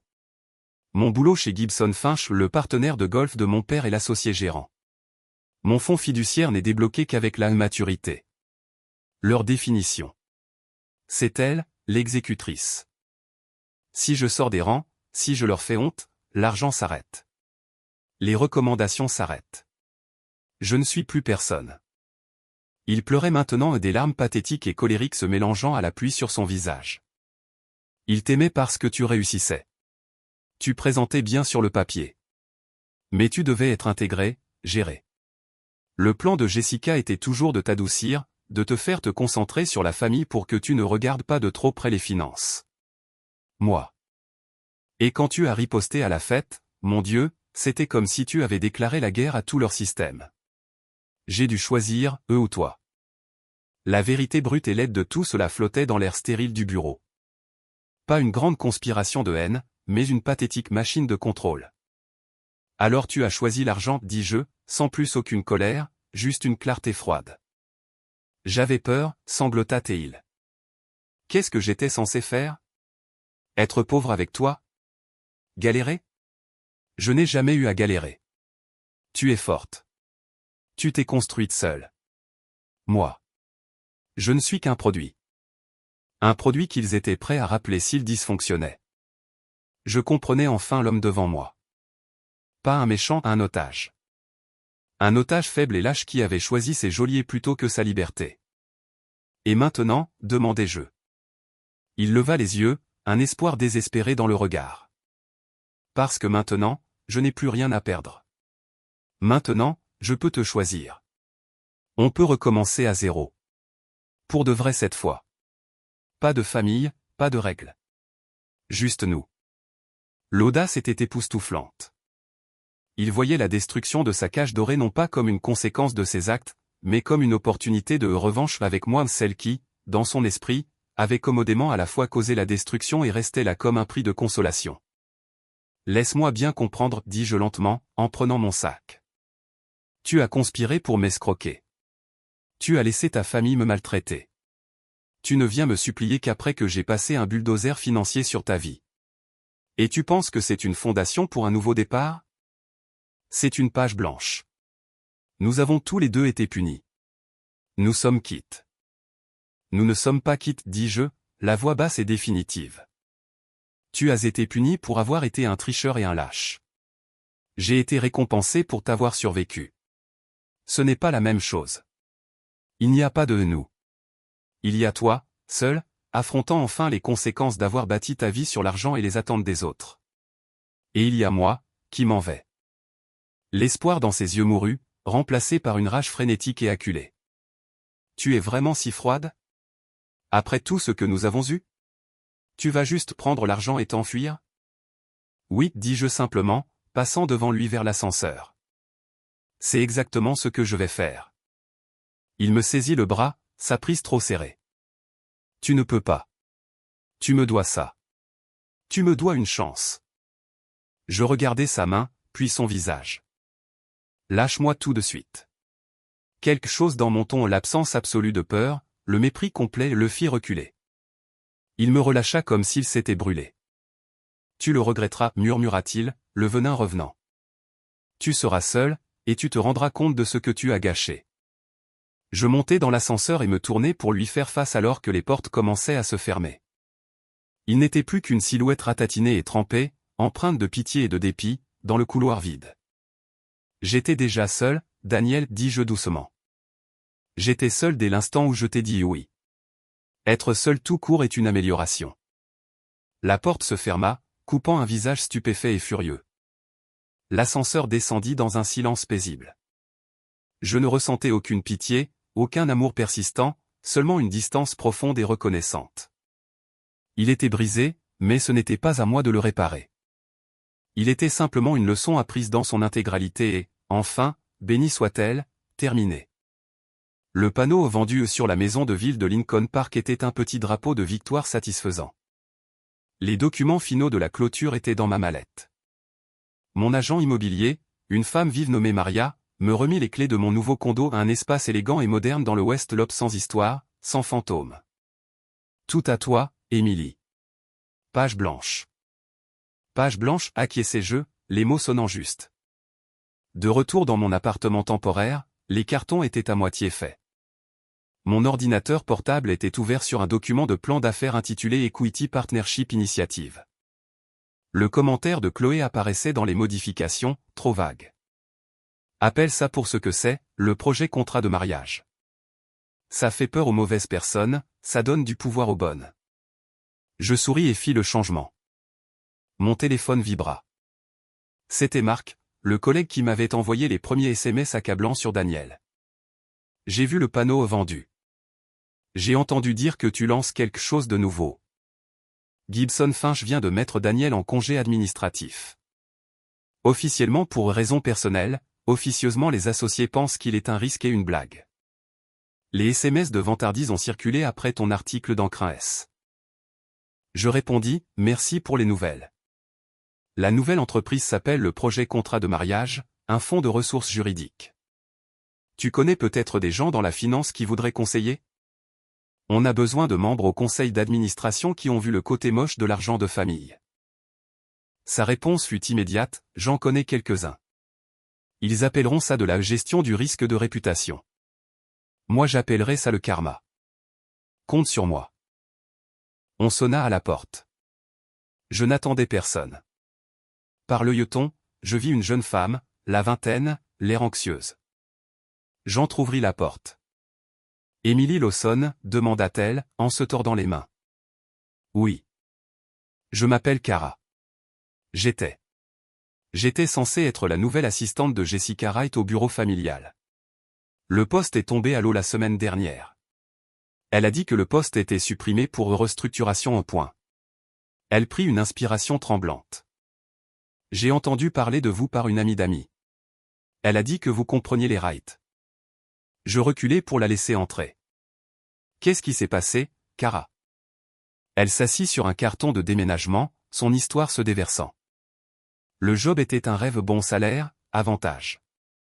Puis, la veille de son premier jour, Jessica l'a appelée. Elle a dit qu'il y avait eu un changement. Le poste comportait maintenant une composante de service familial. On attendait d'elle qu'elle fasse des courses personnelles pour elle, sa mère, parfois même Daniel, récupérer le pressing, organiser des fêtes, gérer leurs agendas personnels. C'était beaucoup, mais j'avais besoin du travail. J'ai accepté. Elle regarda ses mains. Puis elle m'a envoyé un accord de confidentialité par email. C'était dément. Ça disait que je ne pourrais jamais discuter de mes tâches professionnelles, de la vie privée de la famille ou de leurs affaires financières avec qui que ce soit pour le reste de ma vie. La pénalité était genre 10 fois mon salaire annuel. Je l'ai montré à mon oncle, qui est avocat. Il m'a dit de fuir. Il a dit que c'était un procès assuré et qu'il s'en servirait pour m'enterrer si jamais je sortais du rang. Je ressentis une fureur froide. Jessica remplaçait simplement une aide par une autre, cette fois avec une employée légalement bâillonnée. Tu as été intelligente de partir. Mais je n'ai plus de travail et j'ai peur, murmura Kara. Elle était tellement en colère quand j'ai refusé. Elle a dit que je ne travaillerais plus jamais dans cette ville. Pensez-vous? Pourrait-elle faire ça? Je pensais au chèque de $50 000 d'Eleanor, toujours non encaissé dans mon tiroir. Une idée, nette et précise, se forma. Non, Kara, elle ne peut pas. Et je lance une organisation qui va, entre autres, aider les gens poussés vers ce genre d'accord coercitif. On va avoir besoin d'une coordinatrice de programme, quelqu'un qui comprend la pression. Le salaire ne sera pas au niveau de la famille Wright, mais l'accord de non-divulgation ne couvrira que la vie privée de nos donateurs, pas ton droit de respirer. Ses yeux s'agrandirent, se remplissant d'espoir et d'incrédulité. Sérieusement? Sérieusement. Envoie ton CV à mon avocate, Chloé Klein. Dis-lui que c'est moi qui t'envoie. Je griffonnai l'email de Chloé sur un bloc-notes. Considère ceci comme ta première leçon sur un lieu de travail sain, personne ne devrait posséder ton silence. Après son départ, rayonnante de soulagement, j'ouvris à nouveau mon ordinateur. Je naviguai vers le site du secrétaire d'État de l'Illinois et commençai à remplir les statuts constitutifs du projet contrat de mariage. Mon téléphone sonna. Chloé, salut. Je viens de recevoir un email intéressant d'une certaine Kara Jennings. Travaille vite. Je l'aime bien. Plus important encore, je viens d'avoir au téléphone la journaliste du Tribune qui a fait le premier article. Elle veut un suivi. Pas sur le scandale, sur ce qui vient après. Sur ta nouvelle entreprise. Elle appelle ça et de la crise personnelle au but public et point. Je m'adossai à ma chaise, regardant l'horizon de Chicago. Le passé était un registre clos. L'avenir était une page blanche, et je tenais enfin le stylo. Organise l'interview, dis-je. Racontons l'histoire que nous voulons raconter. Le titre du Tribune titrait « Des fiançailles rompues financent un nouveau départ, une architecte lance un fonds juridique pour les victimes d'abus financiers ». Mon téléphone n'avait pas arrêté de vibrer de la matinée, des messages d'anciens collègues offrant leur soutien, quelques-uns de parents éloignés dont je n'avais pas eu de nouvelles depuis des années, et 3 offres de donateurs potentiels pour le projet contrat de mariage. Chloé appela en milieu de matinée. L'article est parfait. Il te présente comme une survivante, pas une victime. Une solutionneuse de problèmes. On a déjà eu 2 demandes sérieuses des médias pour que tu viennes parler à des conférences sur le leadership féminin. C'est rapide, dis-je, en regardant mon appartement presque vide. Les cartons pour le nouveau condo étaient empilés près de la porte. C'est la bonne histoire au bon moment, répondit-elle. Maintenant, l'appel le plus difficile, l'avocat de Daniel, Henderson. Il demande une dernière réunion. Dit que son client veut rendre des effets personnels. Je pense que c'est un dernier plaidoyer pour la clémence avant que l'enquête de la SEC ne s'approfondisse. Tu veux que je m'en occupe? Je pensais à la silhouette brisée et trempée de Daniel dans mon bureau. Le café bouillonnait de l'agitation de midi. Daniel arriva seul, l'air diminué. Il portait une petite boîte en carton. Il s'assit en face de moi, sans croiser mon regard, posant la boîte sur la table entre nous. Tes affaires, marmonna-t-il. Quelques livres. Cette écharpe que tu as laissée chez mes parents à la dernière fête de l'Action de grâce. Merci, dis-je, d'une voix neutre. Je ne touchai pas la boîte. Il finit par lever les yeux, le regard hanté. L'article du Tribune. Je l'ai lu. J'attendis. Tu me fais passer pour un monstre. J'ai cité des faits et des documents juridiques, Daniel. C'est toi qui as fourni le récit. Il tressaillit. Il me pousse vers la sortie chez Gibson Finch. Séparation mutuelle. L'ami de mon père n'a pas pu me sauver. Les associés ont dit que mon manque de jugement imposait un risque de réputation. Un rire amer lui échappa. Toute ma vie, on m'a dit de protéger la réputation de la famille. Maintenant, c'est moi qui suis le risque de réputation. Il n'y avait aucune satisfaction dans sa chute, seulement une profonde tristesse pour la vie qu'il n'avait jamais eu le courage de revendiquer. Qu'est-ce que tu vas faire? Je pars dans l'Ouest. Le Montana. Un copain a un ranch. Travail manuel. Pas de finances, pas de famille, pas d'attente. Il fixa son café intact. Je suis désolé, Émilie. Pas seulement pour l'arnaque. Pour ne pas avoir été l'homme que tu pensais que j'étais. Pour n'avoir même pas essayé de l'être. C'était la première chose vraie, sans phare, qu'il m'ait jamais dite. Pas d'excuses, pas de reproches à sa famille, juste un constat d'échec. J'accepte tes excuses, dis-je doucement. Et je le pensais. La colère était partie. Tout ce qui restait était de la clarté. Il acquiesça d'un coup de tête et se leva pour partir. Il hésita, regardant la boîte. Il y a une enveloppe là-dedans aussi.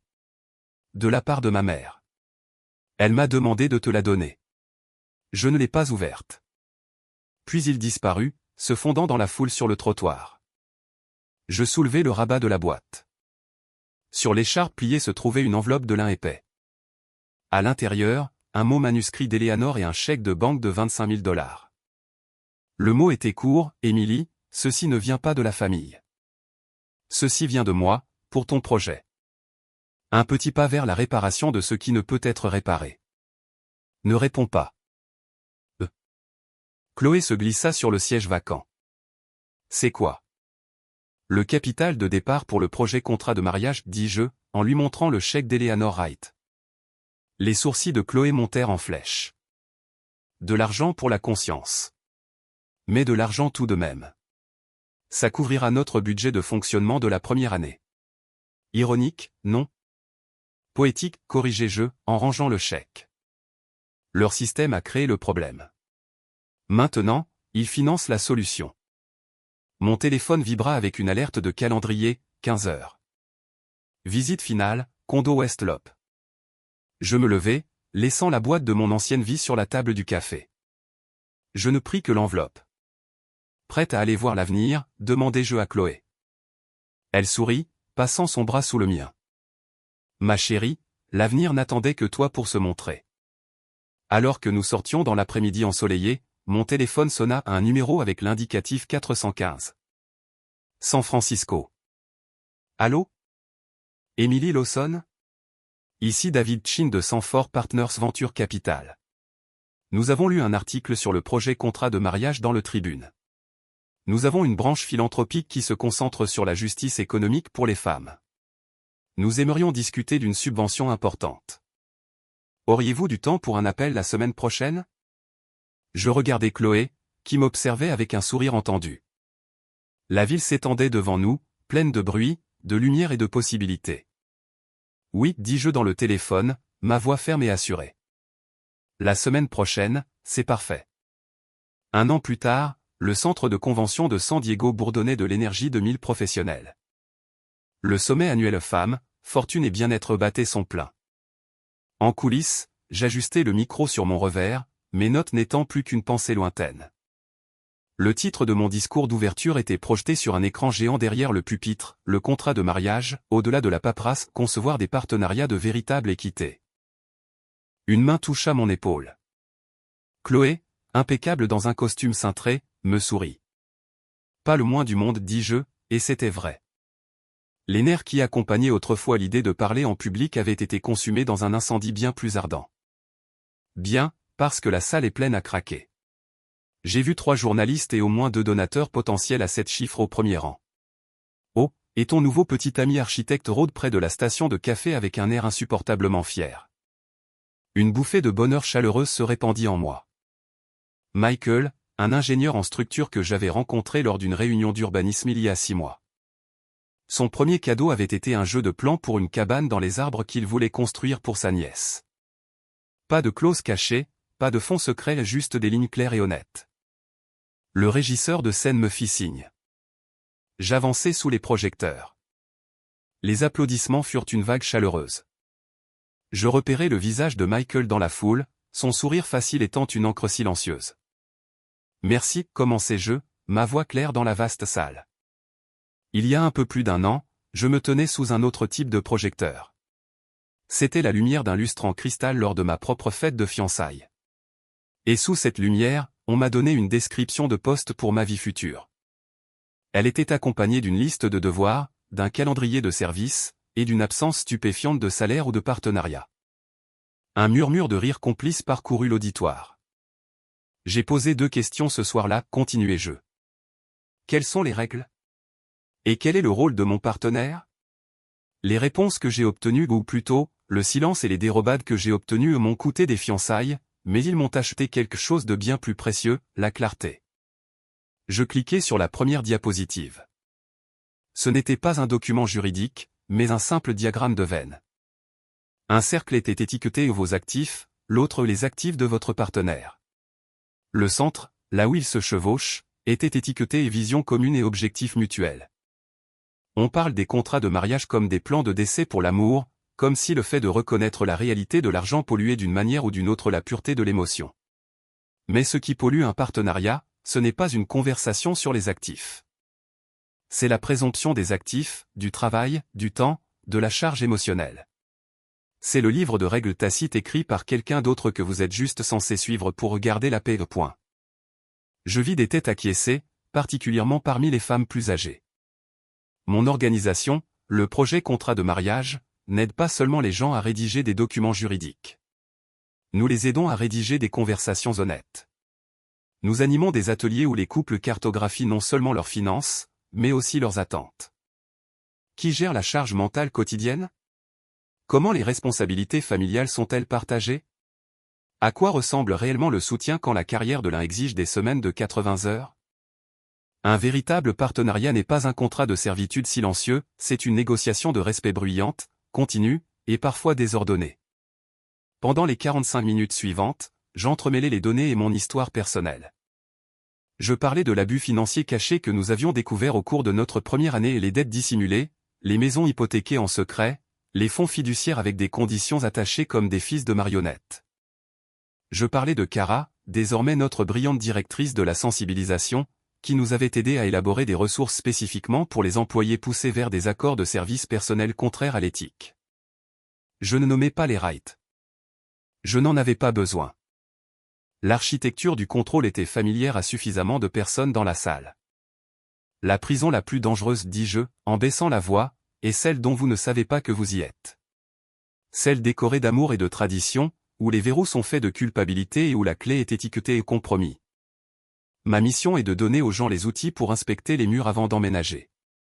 Pour construire des relations avec des fondations claires et des murs porteurs de respect mutuel, pas des trappes cachées d'obligations. Alors que je terminais, les applaudissements furent tonitruants, une force physique. Je quittais la scène vibrante, non pas d'adrénaline, mais de détermination. Des mains se tendaient vers moi, des cartes de visite étaient pressées dans ma paume. Émilie, c'était phénoménal. Une femme en blazer chic m'intercepta. Je suis Lorraine, de la fondation de la famille Schmitt. Nous devons parler. votre modèle est exactement ce que notre comité d'attribution des subventions recherche. Pendant que je parlais avec Lorraine, j'aperçus une silhouette familière et affalée près de la sortie de secours. Daniel. Il m'observait, son expression illisible à cette distance. Il semblait plus mince, marqué par le temps. Il croisa mon regard une brève seconde, puis se tourna et poussa la porte, disparaissant dans le couloir. Il n'y avait pas de douleur, pas de colère, juste un faible écho d'une leçon apprise. Il était un fantôme d'un chapitre clos. Je portais à nouveau toute mon attention sur Lorraine. Je serais ravi d'organiser une réunion. Laissez-moi vous mettre en contact avec ma collègue, Chloé Klein. Elle s'occupe de notre développement. Le reste de l'après-midi fut un tourbillon de rencontres et de conversations.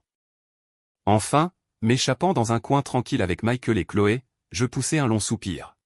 « Tu as tout déchiré, dit Michael, en me serrant la main. Je n'avais aucune idée que tu étais si impressionnante devant une foule. Je te l'avais dit Chloé, en sirotant son eau pétillante. C'est une force de la nature avec un diplôme de droit sous le coude. La Fondation Schmitt? C'est énorme. C'est un début, dis-je, mais je souriais. Le travail prenait de l'ampleur, menant sa propre vie. Cela semblait juste. Plus tard, dans ma voiture de location, la Pacific Coast Highway s'étendait devant moi. J'avais une semaine avant la prochaine réunion du conseil, une semaine de route ouverte, de vue sur l'océan et de silence. Mon téléphone, désormais libéré des alertes constantes, sonna. C'était Michael. Et sa voix chaleureuse emplit la voiture. Je voulais juste te dire que tu me manques déjà, et t'annoncer que j'ai obtenu les permis pour le projet de centre communautaire. On commence les travaux le mois prochain. C'est génial. Félicitations. Ça l'est. Écoute, je sais que tu es dans ton aventure en solo, et je suis tellement fier que tu la fasses, mais quand tu reviendras. Je me disais. Chez moi, il y a une vue plutôt pas mal, et tu n'es jamais à ton condo parce que tu es toujours au bureau du projet. Peut-être que tu pourrais laisser une brosse à dents chez moi. Comme un test pour la brosse à dents. Je ris, un son facile et libre. C'était une demande simple et vulnérable, une question, pas une exigence. J'aimerais beaucoup, dis-je. Un test pour la brosse à dents. On pourra négocier les conditions du droit au pliage des serviettes plus tard. Nous parlâmes encore quelques minutes, une discussion facile, confortable, de tout et de rien. Après avoir raccroché, je ressentis un contentement profond et stable. Pas l'euphorie vertigineuse d'un nouvel amour, mais la chaleur constante d'un lien qui ressemblait à un choix, pas à une chaîne. Je me garai sur un belvédère panoramique. Le soleil commençait sa lente descente dans l'immense Pacifique scintillant. Je sortis, le vent salé fouettant mes cheveux. Je cherchai sur le siège arrière et en sortis une petite boîte ignifugée verrouillée. Je l'avais apportée avec moi depuis Chicago. À l'intérieur se trouvait l'affidavit, la confession signée de Daniel, le symbole de ma leçon la plus dure. Je ne l'ouvris pas. Je marchai jusqu'au bord de la falaise, le rugissement des vagues en contrebas étant un son puissant et purifiant. Je tins la boîte un long moment, sentant son poids. Puis, avec une finalité calme, je ramenai mon bras en arrière et la lançai au-dessus du vide. Elle tourbillonna, un minuscule carré sombre contre l'immense ciel orangé, avant d'être englouti par l'océan. C'était fini. Vraiment fini. De retour au volant, je tournai la clé. Le moteur vrombit. Je jetai un coup d'œil au siège passager où reposait un dossier épais, la proposition de subvention pour la Fondation Schmitt, des notes pour notre prochaine clinique, un croquis que Michael avait griffonné d'une cabane dans les arbres ridicule et parfaite. Je souris, passai la vitesse et m'insérai à nouveau sur l'autoroute, la route infinie se déroulant devant moi sous le ciel grand ouvert. J'étais seul, mais je n'étais pas isolé. J'étais libre, et j'étais en train de construire une vie où ma valeur n'était pas un sujet de débat, mais une pierre de fondation. L'avenir n'était pas un ensemble de règles écrites par d'autres, c'était un littoral que je cartographiais pour moi-même. Mile après glorieux mile inexploré.